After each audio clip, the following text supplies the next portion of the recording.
இன்னையோட செஷன் வந்து it's about GST. நாம we are happy that one amongst us நம்மளுடைய கம்யூனிட்டில இருந்து மிஸ்டர் சுரேந்திரா இன்னைக்கு இருக்காரு. நம்மளோட எல்லாரும் அவங்களுடைய இதை மியூட்ல வச்சுக்கிறது நல்லா இருக்கும். அரவிந்த் எல்லாம் ஆல்மெட் போட்டு அவர் மட்டும் என்ன பண்ணுங்க.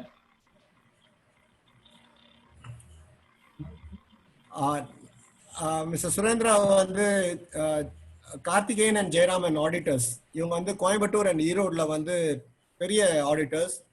இங்க வந்து பெரிய அக்கௌண்ட்ஸ் லைக் எஸ்கேஎம், அக்னி ஸ்டீல்ஸ் இது மாதிரிப்பட்ட அக்கௌண்ட்ஸ்லாம் அவங்க பார்த்துட்டு இருக்காங்க. அது இல்லாமல் ஃபவுண்டேஷன்ஸ் லைக் ஈரோட்ல வந்து ஒளிரும் ஈரோட் ஃபவுண்டேஷன்ல வந்து அவங்க ஆக்டிவா இருக்காங்க. ஸோ அப்படின்னா இவங்களுடைய ரெக்கமெண்டேஷன்ஸ் வந்து normally is taken very seriously here and they're also very serious about their work.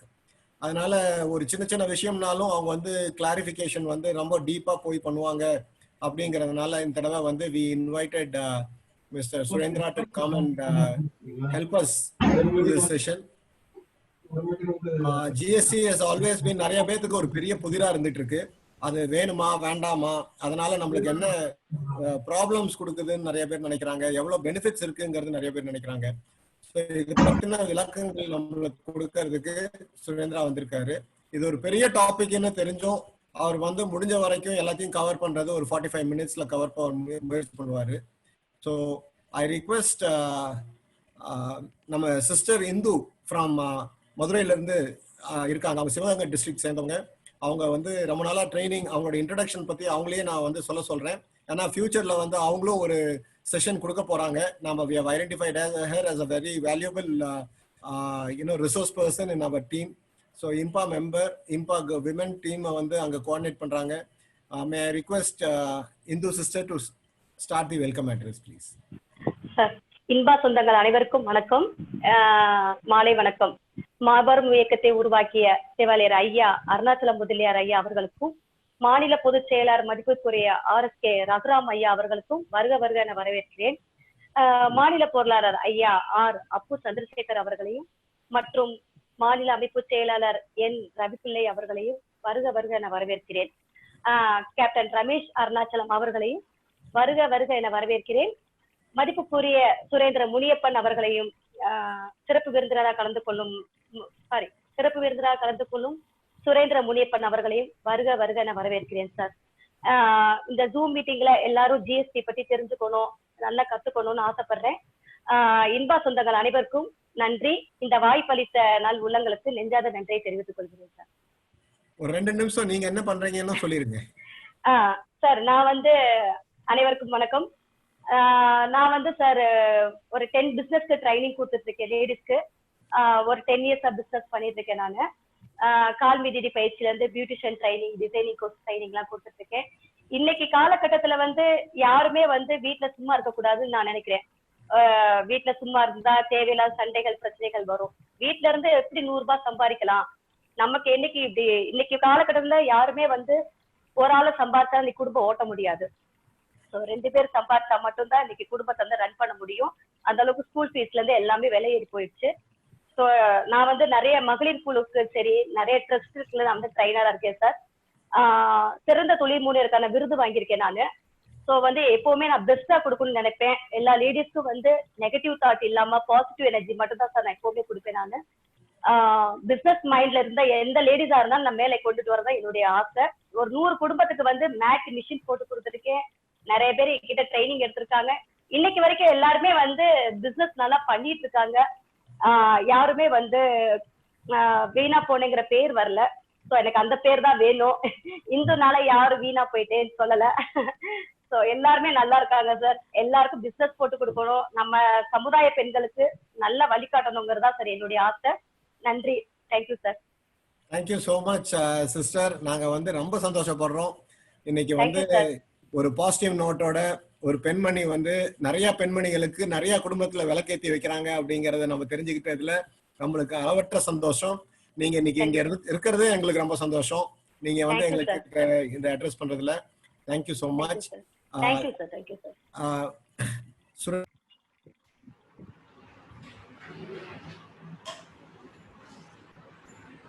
Shabana உங்களுக்கு மியூட் ஆயிடுச்சு, அன்மியூட் பண்ணுங்க. சுரேந்திர முனியப்பன் ஈரோடை சார்ந்தவர். அவங்க அப்பா வந்து பிஸ்னஸ் டெக்ஸ்டைல் பிஸ்னஸ்ல இருக்காங்க. ஆக்சுவலா இப்போ கொஞ்சம் ஒரு போன வாரத்திலேயே இவர் வந்து நம்மள்ட்ட பேச வேண்டிய கட்டாயம் இருந்தாலும் நம்ம ஒரு வீட்டில் அவங்க அப்பா கொஞ்சம் உடம்பு சரியில்லாதனால நாம வந்து இந்த இதை போஸ்ட்போன் பண்ணோம். இப்போ நம்மள்ட்ட வந்து அவர் பேச ஒத்துக்கிட்டது ரொம்ப அருமையான ஒரு விஷயம். நிறைய விஷயங்கள் அவரை வந்து அவங்களுடைய பாஸ் நம்ம பேசின ஆடிட்டர் ஜெயராமன் அவர்களே வந்து இவரை ரெக்கமெண்ட் பண்ணி நம்ம இம்பா மெம்பரா இவரை சேர்த்திக்க முடியுமான்னு கேட்டாங்க. இவர் இப்போ இம்பா மெம்பர் ஆயிட்டாரு. இம்பா மெம்பர் ஆயிட்டு இப்போ ரெகுலரா ஃபாலோ பண்ணிட்டு இருக்காரு. அது இல்லாம ஜிஎஸ்டியில வந்து இவருடைய நாலேஜ் ரொம்ப பிரமாதமா இருக்கு அப்படின்னு அவர் ரெக்கமெண்ட் பண்ணதுனால நம்ம வந்து மிஸ்டர் சுரேந்திரா வந்து நம்மளுடைய பேசுறதுக்கு அழைச்சிருக்கோம். Surender, it's your game. The mike is yours. Thank you sir. Good evening to all. ஆடிபிளா இருக்குல்ல சார்? நான் கிளியரா இருக்குங்க. Okay sir. இப்போ ஜிஎஸ்டிங்கிறது ஒரு பெரிய வைட் டாபிக். வந்து 3 வருஷம் தான் ஆச்சு. இருந்தாலும் அதில் நிறையா அமெண்ட்மெண்ட்ஸ், அப்டேட்ஸ், அந்த மாதிரி நிறையா விஷயங்கள் நடந்துட்டு இருக்கு. இப்போதைக்கு நான் வந்து இந்த ரிஜிஸ்ட்ரேஷன் ஏன் நம்ம ரிஜிஸ்டர் பண்ணணும், ரிஜிஸ்டர் பண்ணால் நமக்கு என்ன பெனிஃபிட் அப்படிங்கிற டாப்பிக்கை மட்டும் நம்ம இப்போ டிஸ்கஸ் பண்ணலாம் சார்.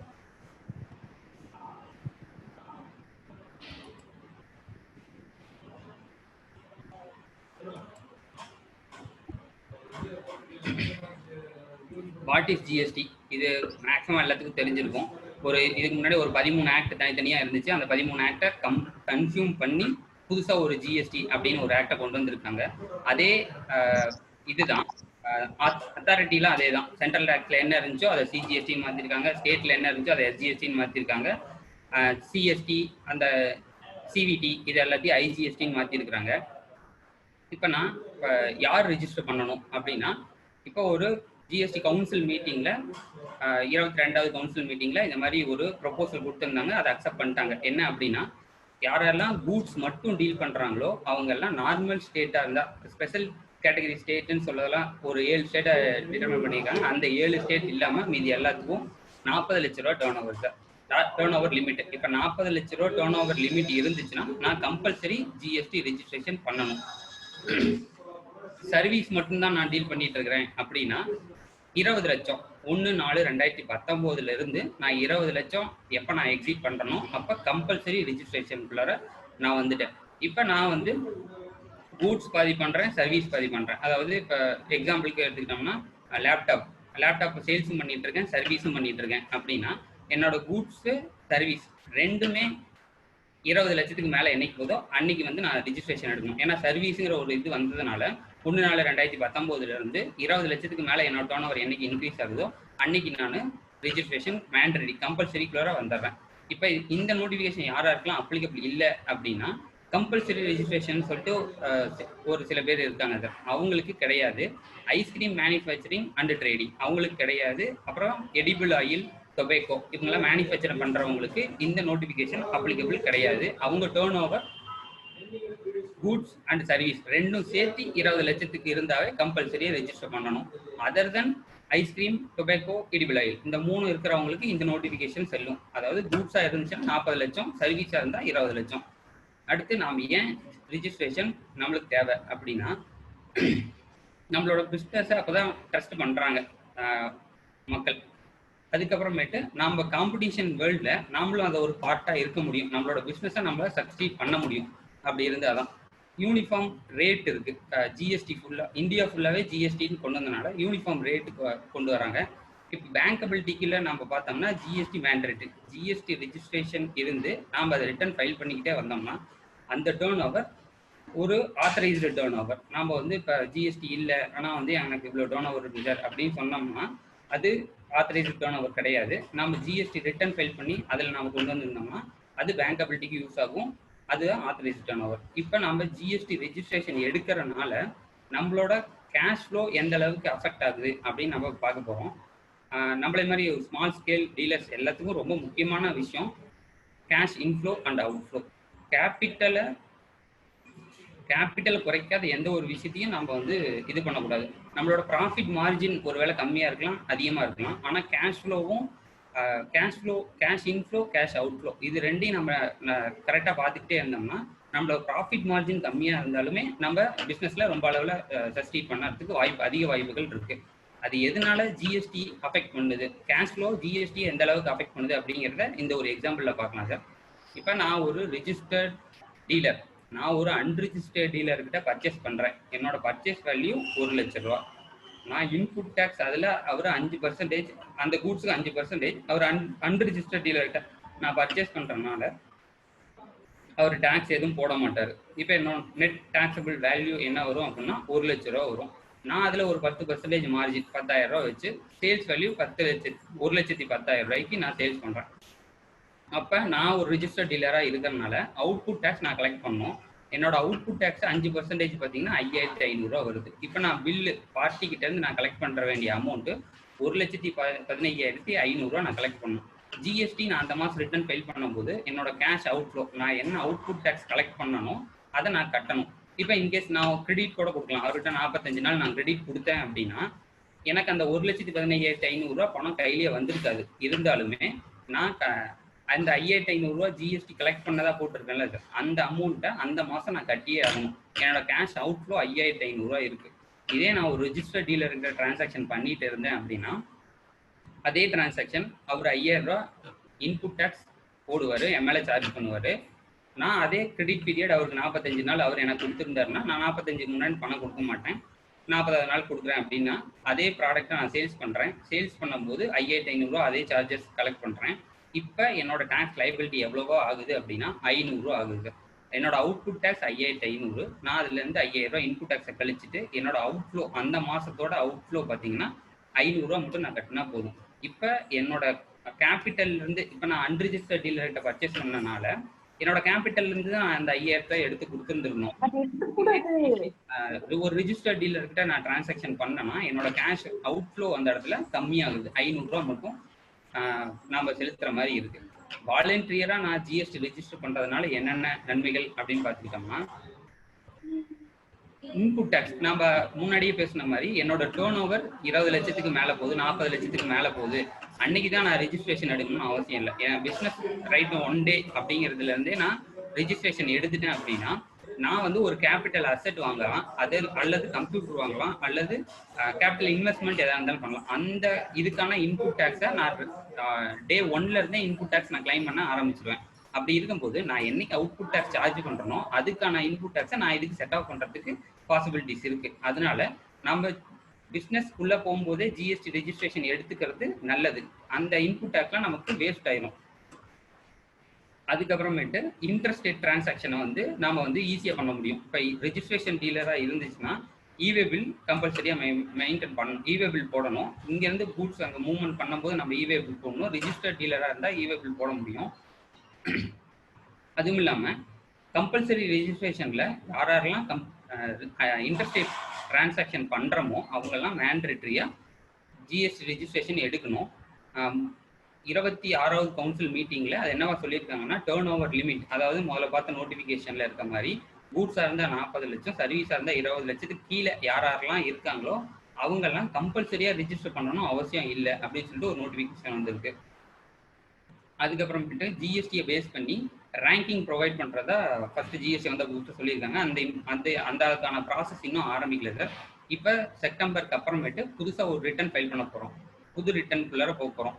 இதுவரையும் ஜிஎஸ்டி 1 ஃபைல் பண்ணிட்டு இருந்தோம், அப்புறம் 3B ஃபைல் பண்ணிட்டு இருந்தோம், 2A மேட்ச் பண்ணி 3Bயோட இன்புட் டேக்ஸ்லாம் கிளைம் பண்ணிட்டு இருந்தோம். இப்போ இந்த சினாரியோ செப்டம்பருக்கு அப்புறமேட்டு மாறப்போகுது. சுகம் அப்படின்னு சொல்லி புது ரிட்டர்ன் வரப்போகுது. அந்த ரிட்டர்னில் ஒருவேளை ரேட்டிங் கொடுக்கறதுக்கான ஆப்ஷன் அதிகமாக இருக்குன்னு எல்லாம் எதிர்பார்த்துட்டு இருக்கிறோம். அதுக்கப்புறம் நான் வாலண்டியர் ரெஜிஸ்டர் பண்ணிட்டோம்னா நம்மளோட பிஸ்னஸில் என்னோட ப்ராஃபிட்டை ஜிஎஸ்டி எந்த அளவுக்கு அஃபெக்ட் பண்ணுது அப்படிங்கிறத நம்ம இப்போ பார்க்க போகிறோம். ஒரு எக்ஸாம்பிளுக்கு, நான் ஒரு ரிஜிஸ்டர் டீலர், நான் வந்து ஒரு சேல்ஸ் பண்ணுறேன், 1,05,000 ரூபாய்க்கு நான் பில் பண்ணுறேன். அதில் என்னோட சேல்ஸ் வேல்யூ 1 லட்ச ரூபா, அவுட்புட் டேக்ஸ் 5%னால 5,000 நான் கலெக்ட் பண்ணணும். என்னோட சேல்ஸ் வேல்யூ ஆக்சுவல் கஸ்டமர்கிட்ட இருந்து வாங்குறது 1,05,000 ரூபாயா இருக்கும். நான் அந்த பில்லை பர்ச்சேஸ் பண்ணது 80,000 ரூபா, அவரு என் மேலே 5% சார்ஜ் பண்ணுவார், 4,000 ரூபா. டோட்டல் பர்ச்சேஸ் வேல்யூ 84,000 ரூபாய் இருக்கும். இதில் நான் ஜிஎஸ்டி நெட் அவுட்புட் லைபிலிட்டி அந்த மாதம் ரிட்டர்னில் ஃபைல் பண்ண போகிறது 1,000 ரூபா. 5,000 ரூபா நான் கலெக்ட் பண்ணியிருக்கேன், 1,000 ரூபா ஆல்ரெடி கட்டியிருக்கேன். 1,000 ரூபா மட்டும் நான் கட்டினோம்னா போதும் அந்த மாதம் ஜிஎஸ்டிக்கு. இப்போ என்னோட கிராஸ் ப்ராஃபிட், நான் அந்த டிரான்சாக்ஷனில் அந்த பர்டிகுலர் டிரான்சாக்ஷனில் என்னோட கிராஸ் ப்ராஃபிட் எவ்வளோ அப்படின்னா, பர்ச்சேஸ் 80,000 ரூபா, சேல்ஸ் 1 லட்ச ரூபா, ரெண்டுக்கும் உள்ள டிஃப்ரெண்ட் என்னோட கிராஸ் ப்ராஃபிட் 20,000 ரூபா நான் அந்த டிரான்சாக்ஷன்ல ஏர்ன் பண்ணுவேன். அதே நான் ஒரு அன்ரிஜிஸ்டர்ட் டீலரா இருந்தேன்னா 1 லட்ச ரூபா என்னோட சேல்ஸ் வேல்யூ, நான் அன்ரிஜிஸ்டர்ட் டீலர்னால டாக்ஸ் கலெக்ட் பண்ண மாட்டேன், என்னோட பில் வேல்யூ 1 லட்ச ரூபா, நான் பர்ச்சேஸ் அதே 80,000 ரூபாய்க்கு பண்றேன், நான் ஒரு ரிஜிஸ்டர்ட் டீலர்கிட்ட பண்றதுனால 84,000 ரூபா அவர் சார்ஜ் பண்றாரு. இப்போ என்னோட காஸ்ட் வந்து 84,000 ரூபா ஆகுது. ஏன்னா நான் ஒரு அன்ரிஜிஸ்டர்ட் டீலர், நான் இன்புட் டேக்ஸை அவைல் பண்ண முடியாது, நான் அவுட்புட் டேக்ஸும் சார்ஜ் பண்ண முடியாது. அதனால இன்புட் டேக்ஸ் என்னோட டைரக்ட் காஸ்டா போய் உட்காரும். டைரக்ட் காஸ்டா போய் உட்காரறதுனால என்னோட சேல்ஸ் வேல்யூ 1 லட்ச ரூபா, என்னோட டைரக்ட் காஸ்ட் 84,000 ரூபாயா ஆகுது அந்த இன்புட் டேக்ஸ் எடுத்துக்க முடியாதனால. இப்போ இந்த டிரான்சாக்ஷன்ல என்னோட கிராஸ் ப்ராஃபிட் பார்த்தீங்கன்னா 16,000 ரூபா தான், நான் ஒரு அன்ரிஜிஸ்டர்ட் டீலரா இருக்கிற காரணத்தினால. இப்போ டேர்ன் ஓவர்னா என்ன அப்படின்னா அக்ரிகேட் டாக்ஸபிள் டேர்ன் ஓவர் அப்படின்னு சொல்றோம். சப்ளை அப்படிங்கிற ஒரு வார்த்தை வரும் அதுல நாம் ஒரு டிரான்சாக்ஷன் சேல்ஸ் பண்றேன், சேல்ஸ் பண்ணும்போது நான் அதுக்கு சார்ஜ் பண்ணுவேன். அது சேல்ஸ் சம்மந்தமா அலைடு சர்வீஸ் ஏதாச்சும் நான் பண்ணேன்னா, லைக் அந்த ப்ராடக்ட்டுக்கு இன்சூரன்ஸ் போடுறேன், ஃப்ரைட் சார்ஜஸ் நானே புக் பண்றேன், பேக்கிங் மெட்டீரியலுக்கான உண்டான சார்ஜஸ் நான் உங்ககிட்ட கலெக்ட் பண்றேன் அப்படின்னா, பேக்கிங் மெட்டீரியலுக்கான சார்ஜஸ், பேக்கிங் மெட்டீரியல் 18% இருந்தாலும் என்னோட பிரின்சிபல் ப்ராடக்ட் நான் ஒரு தோத்தி பண்றேன், ரெடிமேட் கூட்ஸ் பண்றேன் அப்படின்னா 5%. என்னோட principal product readymade product packing material 18% இருந்தாலுமே பிரின்சிபல் ப்ராடக்ட்டுக்கு என்ன டாக்ஸபிள் அப்ளிகபிள் ஆகுமோ அதே ரேட்டு தான் இந்த பேக்கிங் மெட்டீரியலுக்கு அப்ளிகபிள் ஆகும். அதனால என்னோட சேல்ஸ் வேல்யூ அப்படிங்கிறதுல நான் அலைடு சர்வீஸ் என்னென்ன போடுறனோ அது எல்லாத்துக்கும் இந்த பிரின்சிபல் ப்ராடக்டோட ரேட்டு தான் அப்ளிகபிள் ஆகும். அப்புறமேட்டு நான் யூஸ்டு பிஸ்னஸ் வெஹிக்கிள்ஸ் நான் ஏதாச்சும் வச்சிருந்தேன், அசட்ஸ் ஏதாவது வச்சிருக்கேன் அப்படின்னா அதுவும் என்னோட அக்ரிகேட் டேர்ன் ஓவர் தான். ஆனால் அதுக்கு நான் டேக்ஸ் சார்ஜ் பண்ணுமா இல்லையா அப்படிங்கிறது அந்த அசட்டை பொறுத்தது. இப்போ லேண்ட் நான் சேல்ஸ் பண்ணுறேன் அப்படின்னா நான் ஜிஎஸ்டி கட்ட தேவையில்லை, ஆனால் அது என்னோட டேர்ன் ஓவரில் ஒரு பார்ட். லேண்ட் அண்ட் பில்டிங் நான் பண்ணுறேன் அப்படின்னா ஜிஎஸ்டி சார்ஜ் பண்ணும். யூஸ்டு கார் வச்சிருக்கேன், யூஸ்டு வெஹிக்கிள் வச்சிருக்கேன், அதர் தென் வெஹிக்கிளாக இருந்துச்சுன்னா ஃப்ரம் 1 ரூபீலேருந்தே நான் டாக்ஸபிள் வேல்யூலேருந்தே டேக்ஸ் கட்டணும். ஆனால் யூஸ்டு வெஹிக்கிள் அந்த மாதிரி ஒரு சினாரியோ இருந்துச்சு அப்படின்னா அதுக்கு ஒரு எக்ஸம்ஷன் இருக்கு. என்ன அப்படின்னா நாம இப்போ என்னோட ப்ராடக்ட் அதாவது டபிள்யூடிவி வேல்யூ, இன்கம் டேக்ஸ்ல டபிள்யூடிவி வேல்யூவில் ஒரு அசட் வேல்யூ டிட்டர்மைன் பண்ணுவோம். அந்த வேல்யூவை விட நான் கம்மியாக விற்றேன்னா, அதாவது லாஸுக்கு விற்றேன்னா நான் டேக்ஸ் கட்ட தேவையில்லை. அதை விட ப்ராஃபிட்டுக்கு நான் விற்றேன்னா ப்ராஃபிட் எலிமெண்ட்டுக்கு மட்டும் டேக்ஸ் கட்டினா போதும். அதாவது என்னோட டபிள்யூடிவி வேல்யூ புக்கில் 50,000 ரூபா இருக்கு, நான் அந்த யூஸ்டு வெஹிக்கிளை 40,000 ரூபாய்க்கு விற்கிறேன் அப்படின்னா நான் 10,000 ரூபாய் லாஸுக்கு விற்றுருக்கேன். லாஸுக்கு விற்கும் போது ஜிஎஸ்டி நான் கலெக்ட் பண்ண தேவையில்லை. இதே அந்த சினாரியோ மாற்றி நான் 40,000 ரூபாய்க்கு டபிள்யூடிவி வேல்யூ இருக்கு, நான் 50,000 ரூபாய்க்கு சேல்ஸ் பண்றேன் அப்படின்னா 10,000 ரூபாய் ப்ராஃபிட் எலிமெண்ட் வருது. அந்த 10,000 ரூபாய்க்கு மட்டும் 12% 18% நான் டேக்ஸ் கலெக்ட் பண்ணா போதும். அப்படிங்கிறது யூஸ்டு பிஸ்னஸோட அசட். அதுக்கப்புறம் commission income is also aggregate turnover. Interest income aggregate டேர்ன் ஓவருக்குள்ளார வரும், ஆனால் டாக்ஸ் நம்ம சார்ஜ் பண்ண தேவையில்லை. ரெண்டல் இன்கம் அப்படிங்கிறது அக்ரிகேட் டேர்ன் ஓவர். இதுல கமர்ஷியல் ரெண்டா இல்லை ரெசிடென்சியல் ரெண்டான்னு பார்க்குறோம். ரெசிடென்சியல் ரெண்ட் அப்படிங்கும்போது நம்ம கண்டிப்பாக எக்ஸம்ஷனுக்குள்ளார போகிறோம். கமர்ஷியல் ரெண்ட் அப்படின்னா நம்ம டாக்ஸ் கட்ட போகிறோம்.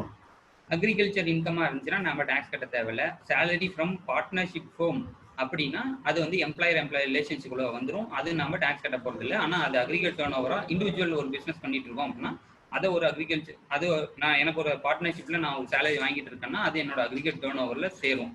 இந்த அக்ரிகேட் டேர்ன் ஓவர்ங்கிறது எதனால நான் அப்படி சொல்லிட்டு இருக்கேன் அப்படின்னா 20 லட்சம் ரூபாய்க்கு நான் ஒரு இண்டிவிஜுவல் பிஸ்னஸ் பண்ணிட்டு இருக்கேன், என்னோட பிஸ்னஸ் இல்லாமல் நான் பார்ட்னர்ஷிப்ல இன்வெஸ்ட் பண்ணி அதில் எனக்கு ஒரு சேலரி வந்துட்டு இருக்கு அப்படின்னா என்னோட பிஸ்னஸ்ல இருக்க டேர்ன் ஓவரும் இந்த சேலரி ரெண்டும் சேர்த்து தான் அக்ரிகேட் டேர்ன் ஓவருக்குள்ள வரும். இப்போ நான் ஒரு கம்பெனியில நான் ஒரு டைரக்டர் சேலரி வாங்கிட்டு இருக்கேன் அப்படின்னா டைரக்டர் சேலரிக்கு எக்ஸம்ஷன் உண்டு. அதே டைரக்ட் ரெமுனரேஷன் வாங்கிட்டு இருந்தேன் அப்படின்னா அதுக்கு நான் டாக்ஸ் கட்டணும். அதுக்கு டாக்ஸை ஆர்சிஎம்னு சொல்லுவோம், ரிவர்ஸ் சார்ஜ் மெக்கானிசத்துல அந்த கம்பெனியே கட்டிடுவாங்க. ஆனால் அது அக்ரிகேட் டேர்ன் ஓவருக்குள்ள சேரும். அதுக்கப்புறம் டிவிடெண்ட் இன்கம் நம்ம அக்ரிகேட் டேர்ன் ஓவரில் வரும், ஆனால் டாக்ஸபிள் கிடையாது. கேபிட்டல் அசெட் ட்ரான்ஸ்ஃபர் இருந்துச்சுன்னா இன்கம் ஃப்ரம் அதர் சோர்சஸாக இருந்தால் அக்ரிகேட் டேர்ன் ஓவரில் சேரும். அது என்ன நேச்சர்னு பார்த்து அதுக்கான டாக்ஸபிலிட்டி மாறும். இப்போ காம்போசிட் சப்ளை ஆல்ரெடி நம்ம பேசியிருந்த மாதிரி காம்போசிட் சப்ளையாக இருந்து ரெகுலர் டீலராக இருக்கிறோம், நான் காம்போசிட் சப்ளை நமக்கு எதாவது பண்ணுறாங்க அப்படின்னா காம்போசிட் சப்ளைங்கிறது முதல்ல டிஸ்கஸ் பண்ண மாதிரி ஒரு ப்ராடக்ட்டுக்கு அலைடு ப்ராடக்ட் நம்ம சேல்ஸ் பண்ணோம்னா அது வந்து காம்போசிட் சப்ளை. காம்போசிட் சப்ளைனால நம்மளால டேக்ஸ் என்ன அவுட்ஃப்ளோ மாறுது அப்படிங்கிறத பார்க்க போகிறோம். காம்போசிட் சப்ளைல நார்மல் டாக்ஸ் பேயராக இருக்கிறோம். அப்போ நான் வந்து லாரி ஃப்ரைட் இப்போ நிறைய சினாரியோவில் நம்ம ப்ராடக்ட் வாங்குவோம். ப்ராடக்ட் வாங்குறதுக்கு அவங்க லாரி ஃப்ரைட்டை 2 பேன் போட்டு நமக்கே கொடுத்துருவாங்க. நாம் அதை கட்டிட்டு அதுக்கப்புறமேட்டு அந்த பொருளை எடுப்போம். அதுவே அவங்களே கட்ட சொல்லிட்டு நம்ம பில்லில் சார்ஜ் பண்ண சொன்னோம்னா 1 லட்ச ரூபா நான் பர்ச்சேஸ் பண்ணுறேன், அந்த பொருள் 2500 ரூபா எக்ஸாம்பிளுக்கு ஒரு லாரி ஃப்ரைட் வருது அப்படின்னா அவர் வந்து அந்த பில்லுலேயே அதை போட்டுட்டாரு அப்படின்னா அந்த பில்லு 1 லட்ச ரூபா சேல்ஸ் வேல்யூ, 2500 ரூபா டாக்ஸபிள் லாரி ஃப்ரைட்டு, இது ரெண்டையும் ஆட் பண்ணி அவர் 5% என்கிட்ட சார்ஜ் பண்ணுவார். இப்போ கிரெடிட்டருக்கு பேமெண்ட்டு 1,07,625 ரூபாய்க்கு நான் பண்ணுவேன். 40 நாள் கிரெடிட் அப்படின்னு அசியூம் பண்ணிக்கிட்டோம் அப்படின்னா அந்த காம்போசிட் சப்ளை அப்படிங்கிறதுல என்னோட லாரி ஃப்ரைட்டோ அதுக்கான ஆர்சிஎம் டாக்ஸோ நான் கையை விட்டு கட்ட போகிறதில்ல. என்னோட 40 நாள் வரையும் அந்த லாரி ஃப்ரைட்டுக்கான டாக்ஸை நான் கட்ட மாட்டேன், ஆர்சிஎம்மும் நான் கட்ட மாட்டேன். இதே நார்மல் டிரான்சாக்ஷனாக இருந்துச்சுன்னா 2 பே போட்டு அவங்க கொடுத்துருந்தாங்க அப்படின்னா 1 லட்ச ரூபா, அந்த 1 லட்ச ரூபாய்க்கு 5000 ரூபா அவங்க டாக்ஸ் கலெக்ட் பண்ணுவாங்க. இந்த 1,50,000 ரூபா நான் கிரெடிட்டர்ஸுக்கு கொடுக்க போகிறேன். ஆனால் 1,50,000 ரூபாய்க்கான 40 நாள் கிரெடிட்டு நான் 40 நாள் கழிச்சு கொடுக்க போகிறேன். ஆனால் இந்த லாரி ஃப்ரைட்டுக்கான சார்ஜஸை நான் அன்னைக்கே அங்கே போய் லாரி ஆஃபீஸில் கொடுத்தா தான் எனக்கு அது டெலிவரி கிடைக்கும். அதுக்கு நான் ஆர்சிஎம்ல 125 ரூபா 5% கட்டணும். இதே ஆர்சிஎம் லாரி ஃப்ரைட் அப்படிங்கிறது பர் ட்ரிப்பு பர் டிரான்சாக்ஷன், அதுக்கு வந்து பர் ட்ரிப் அப்படிங்கிறது A to B, B to A. இந்த ஒரு ட்ரிப்புக்கோசரம் இது 2 ட்ரிப்பு, இந்த மாதிரி ஒரு ட்ரிப்பு நம்ம அடித்தோம்னா சிங்கிள் கன்சைனர் டு சிங்கிள் கன்சைனி அப்படியே அந்த 1500 ரூபா வரை எக்ஸம்ஷன் இருக்கு. நம்ம டாக்ஸ் ஆர்சிஎம்ல கட்ட தேவையில்லை. சிங்கிள் கன்சைனர் டு மல்டிபிள் கன்சைனி அப்படியே அந்த 750 வரையும் நமக்கு எக்ஸம்ஷன் இருக்கு. நாம டாக்ஸ் கட்ட தேவையில்லை. இந்த சினாரியோல நமக்கு பார்த்தோம்னா நம்மளோட கேஷ் அவுட்ஃப்ளோ அந்த மாசத்துல 2625 ரூபாயா இருக்கு. இந்த காம்போசிட் சப்ளை உங்களோட பார்ட்டி அக்செப்ட் பண்ணாங்கன்னா நீங்க அந்த மாதிரி பண்ணீங்கன்னா உங்களோட கேஷ் அவுட்ஃப்ளோ 2625 ரூபா அந்த மாசம் மிச்சமாகிறதுக்கு வாய்ப்பு இருக்கு. யாரெல்லாம் லைபிலிட்டி பண்ண தேவையில்லை அப்படின்னா ஃபுல்லா எக்ஸம்ஷன் கமாடிட்டி டீல் பண்ணிட்டு இருக்கிறவங்க 20 lakhsக்கு மேலே போனாலும் சரி, சர்வீஸா இருந்து 20 லட்சத்துக்கு மேலே போனாலும் சரி, கூட்ஸா இருந்து 40 லட்சத்துக்கு மேலே போனாலும் எக்ஸம்ஷன் கேட்டகரி டீல் பண்றவங்க ரிஜிஸ்ட்ரேஷன் எடுக்கணும்னு அவசியம் இல்லை. அக்ரிகல்ச்சர் ப்ராடக்ட் அதாவது கல்டிவேஷன் பண்றவங்க, லேண்ட்ல இருந்து கல்டிவேஷன் பண்றவங்களுக்கு கிடையாது. ஆனால் ட்ரேடிங் பண்றவங்க கண்டிப்பா 40 லட்சத்துக்கு மேலே போனால் ரிஜிஸ்ட்ரேஷன் பண்ணி ஆகணும். கம்பல்சரி ரிஜிஸ்ட்ரேஷன் அப்படிங்கிறது இன்டர்ஸ்டேட் சப்ளை. ஒரு மாநிலத்திலிருந்து இன்னொரு மாநிலத்துக்கு நம்ம ஏதாச்சும் சேல்ஸ் பண்ணோம்னா கண்டிப்பா நாம ரிஜிஸ்டர் பண்ணி ஆகணும். அந்த ரிஜிஸ்ட்ரேஷன் 22வது கவுன்சில் மீட்டிங்ல இருந்து என்ன சொல்லியிருக்காங்க அப்படின்னா 20 லட்சத்துக்கு மேல போகலைன்னா 40 லட்சத்துக்கு 20 லட்சத்துக்கு மேல போகலைன்னா நீங்க வந்து ரிஜிஸ்ட்ரேஷன் கம்பல்சரி மேண்டேட்டரி இல்லை அப்படின்னு சொல்லி கொடுத்துருக்காங்க. கேஷுவல் டாக்ஸ் பேயர்ஸ் அவங்க வந்து கம்பல்சரியா ரிஜிஸ்டர் பண்ணி இந்த ஆக்டில் ரிஜிஸ்டர் பண்ணிட்டு தான் ₹1 இருந்து சேல்ஸ் பண்ணணும். அதுக்கப்புறமேட்டு ரிவர்ஸ் சார்ஜ் மெக்கானிசம் நான் முதல்ல சொன்ன மாதிரி லாரி ஃப்ரைட் யாரெல்லாம் கட்டுறதுக்கு சூழ்நிலை இருக்கோ, அட்வொகேட் ஃபீஸ் யாரெல்லாம் கட்டுறதுக்கு சூழ்நிலை இருக்கோ, கவர்மெண்ட் ஆஃபீஸ்க்கு நம்ம ரெண்ட்டு அந்த மாதிரி ஏதாச்சும் நம்ம பே பண்ணுறதுக்கு சூழ்நிலை யாருக்கெல்லாம் வருதோ அவங்கெல்லாம் கண்டிப்பாக ரிஜிஸ்ட்ரேஷன் பண்ணிட்டு தான் என்னோட டர்ன் ஓவர் 40 லட்சம் 20 லட்சத்துக்கு மேலே போகலினாலும் ரிஜிஸ்ட்ரேஷன் பண்ணிட்டு தான் நம்ம பிஸ்னஸ் ஆரம்பிக்கணும் அப்படிங்கிறது. இ-காமர்ஸ் ஆப்ரேட்டராக இருந்தாலும் கம்பல்சரியாக ரிஜிஸ்டர் பண்ணணும். நான் ரெசிடென்ட்டாக இருந்தாலும் கம்பல்சரி ரிஜிஸ்டர் பண்ணணும். அதுக்கப்புறமேட்டு இப்போ காம்போசிட் சப்ளை அப்படிங்கிறது என்னோட டர்ன் ஓவர் 20 லட்சத்துக்கு மேலே போயிருச்சு, ஆனால் நார்மல் டாக்ஸ் பேயராக நான் இருக்க விருப்பப்படல அப்படின்னா காம்போசிட் லெவி அப்படின்னு சொல்லி ஒரு ஆப்ஷன் இருக்கு. இவங்களுக்கு என்ன அப்படின்னா டர்ன் ஓவர் 1.5 கோடிக்கு கம்மியாக இருக்கணும். இவங்களோட லிமிட் என்ன அப்படின்னா டர்ன் ஓவர் 1.5 கோடி கம்மியாக இருக்கணும். இவங்களுக்கு வந்து கம்ப்ளைண்ட்ஸ்லாம் கம்மி. எக்ஸாம்பிளுக்கு 3 மாதத்துக்கு ஒரு தடவை போர்ட்டலில் ரிட்டர்ன் ஃபைல் பண்ணால் போதும். இன்புட் டேக்ஸ் ரிஜிஸ்டர் மெயின்டைன் பண்ண தேவையில்லை. இந்த மாதிரி சில கம்ப்ளைண்ட்ஸ்லாம் அவங்களுக்கு பண்ண தேவையில்லை. டேக்ஸ் லைபிலிட்டி வந்து மினிமம் பண்ணால் போதும். அதாவது நார்மல் டேக்ஸ் பேயர்ஸ்னால் 5% பண்ணணும். இவங்களுக்கு மேனுஃபேக்சரிங் அண்ட் ட்ரேடராக இருந்தால் 1% பண்ணால் கூட போதும். அந்த மாதிரி சினாரியோலாம் இருக்குது. இப்போ இன்புட் டேக்ஸ் கிரெடிட் அவைலபிள் இவங்களுக்கு கிடையாது. இன்புட் டேக்ஸுங்கிறது இவங்க எடுக்க முடியாது. கையிலேருந்து இவங்க அந்த 1% சார்ஜ் இவங்க கட்ட வேண்டியதாக இருக்கும். அதே மாதிரி முதல்ல சொன்ன மாதிரி இவங்க போர்ட்டலில் ரிட்டர்ன் ஃபைல் பண்ணால் போதும். ஒரே ஒரு ரிட்டர்ன் ஃபைல் பண்ணால் போதும். மித்த நார்மல் டேக்ஸ் டீலர்ஸ் வந்து இப்போ வரையும் GSTR 1 ஃபைல் பண்ணிட்டு இருக்கோம், 3B ஃபைல் பண்ணிட்டு இருக்கோம், ஆனுவல் ரிட்டர்ன் 1 ஃபைல் பண்ணிட்டு இருக்கோம். மொத்தம் இத்தனை ரிட்டர்ன் ஃபைல் பண்ணிருக்கோம். இவங்களுக்கு வந்து குவார்டர்லி ரிட்டர்ன் அப்படிங்கிறதுனால குவார்டர்லி ஒன்ஸ் ரிட்டர்ன் ஃபைல் பண்ணால் போதும். ஆனுவல் ரிட்டர்ன் 2 crore மேலே போனால் தான் 2 crore மேலே இருக்கிறவங்களுக்கு இங்கே காம்போசிட் லிவியாவே இருக்க முடியாது. அதனால ஆனுவல் ரிட்டர்ன் இவங்களுக்கு மேக்ஸிமம் வரதுக்கு வாய்ப்பு இல்லை. யாரெல்லாம் இவங்க காம்போசிட் லிவிலே வர முடியாது அப்படின்னா அவுட்டோர் கேட்டரிங் பண்ணுறவங்க, எக்ஸம்டட் கூட்ஸ் பண்ணுறவங்க, நான் டாக்ஸபிள் கூட்ஸ் பண்ணுறவங்க, அப்புறமேட்டு அதர் ஸ்டேட்ல போய் காம்போசிஷன் ஸ்கீம் சேல்ஸ் பண்ணக்கூடாது, ஐஜிஎஸ்டி சார்ஜ் பண்ணக்கூடாது. இவங்க வந்து சிஜிஎஸ்டி எஸ்ஜிஎஸ்டி மட்டும்தான் சார்ஜ் பண்ண முடியும், ஐஜிஎஸ்டி சார்ஜ் பண்ணக்கூடாது. இ காமர்ஸ் ஆப்ரேட்டராக இருந்தாங்கன்னா காம்போசிஷன் லிவி இவங்களுக்கு யூஸ்ஃபுல் கிடையாது. அதே மாதிரி முதல்ல டிஸ்கஸ் பண்ண மாதிரி ஐஸ்கிரீம், பான் மசாலா, டொபேக்கோ அந்த மாதிரி ப்ராடக்ட் டீல் பண்ணுறவங்க காம்போசிஷன் லிவியாக இருக்க முடியாது. 1.5 கோடிக்கு மேலே இருக்கிறவங்க காம்போசிஷன் ஸ்கீம்குள்ள போக முடியாது. இப்போ காம்போசிஷன் லிவியோட ரேட்டர்ஸ்லாம் பார்த்தோம்னா மேனுஃபேக்சரிங், ட்ரேடர் ரெண்டு பேருக்கும் சேர்த்து ரெண்டு பேரும் சிஜிஎஸ்டியில் 1/2%, எஸ்ஜிஎஸ்டியில் 1/2%, மொத்தம் 1% கட்டினா போதும். அதுக்கப்புறமேட்டு சர்வீஸ், ரெஸ்டாரண்ட் இண்டஸ்ட்ரி, அதர் தென் ஆல்கஹால் இல்லாமல் பண்ணுறவங்களுக்கு 2.5%, 2.5%, 5% சார்ஜ் கலெக்ட் பண்ணால் போதும். அதர் சர்வீஸ் பண்ணுறவங்க 3%, 3%, 6% பண்ணால் போதும். இதே நான் கூட்ஸும் பண்ணிட்டு இருக்கேன், சர்வீஸும் பண்ணிட்டு இருக்கேன் அப்படின்னா என்னோட சர்வீஸோட வேல்யூ 10% அல்லது 5 lakhs, which ever is higher. அதுக்கு மேலே போகக்கூடாது. அதுக்கு மேலே என்னோட சர்வீஸ் எக்ஸிட் ஆயிடுச்சுன்னா நான் காம்போசிஷன் லீவுக்குள்ளார இருக்க முடியாது. காம்போசிஷன் லீவ் விட்டு நார்மல் டீலராக மாறிடணும். அதாவது என்னோட டேர்ன் ஓவர் 10% அல்லது 5%. அது வந்து சர்வீஸ்க்கு மட்டும். சர்வீஸும் கூட்ஸ் ரெண்டுமே டீல் பண்ணிட்டு இருக்கேன் நான். அப்படிங்கிற பட்சத்தில் என்னோட டேர்ன் ஓவர் 10%க்கு என்னோட சர்வீஸ் டோட்டல் டேர்ன் ஓவரில் என்னோட சர்வீஸ் வந்து 10% போயிடுச்சு அல்லது 5 lakhs. இது விச் எவர் இஸ் ஹையர் என்னைக்கு தாண்டுதோ நான் அன்னைக்கு வந்து ரெகுலர் டீலராக மாறியிருக்கோம். இப்போ காம்போசிஷன் ஸ்கீமுக்கும் ரெகுலர் டீலருக்கும் உள்ள டிஃப்ரென்ஸ் என்ன டிஃப்ரென்ஸ் இருக்குது, எது நமக்கு பெனிஃபிட்டாக இருக்கும், ஸ்மால் ஸ்கேல் டீலருக்கு எது பெனிஃபிட்டாக இருக்கும் அப்படின்னு பார்த்தோம்னா, நார்மல் டாக்ஸ் பேயராக இருந்துச்சுன்னா நான் சேல்ஸ் வேல்யூ 1,18,000 ரூபாய்க்கு சேல்ஸ் பண்ணுறேன்னு அச்சீவ் பண்ணிக்கலாம். என்னோட சேல்ஸ் வேல்யூவில் 18% நான் சார்ஜ் பண்ணுறேன் என்னோட ப்ராடக்ட்டுக்கு. அப்போ சேல்ஸ் எக்ஸ்க்ளூடிங் டாக்ஸ் வேல்யூ 1 லட்ச ரூபா வருது. என்னோட அவுட்புட் டேக்ஸ் 18,000 ரூபா ஆகுது. நான் அந்த பர்ச்சேஸ் பண்ணும்போது 40,000 ரூபா பண்ணுறேன், அதே 18% எனக்கு சார்ஜ் பண்ணுறாங்க, 7,200 ரூபா வருது. ப்ராடக்ட் வேல்யூ வந்து 47,200 ரூபா.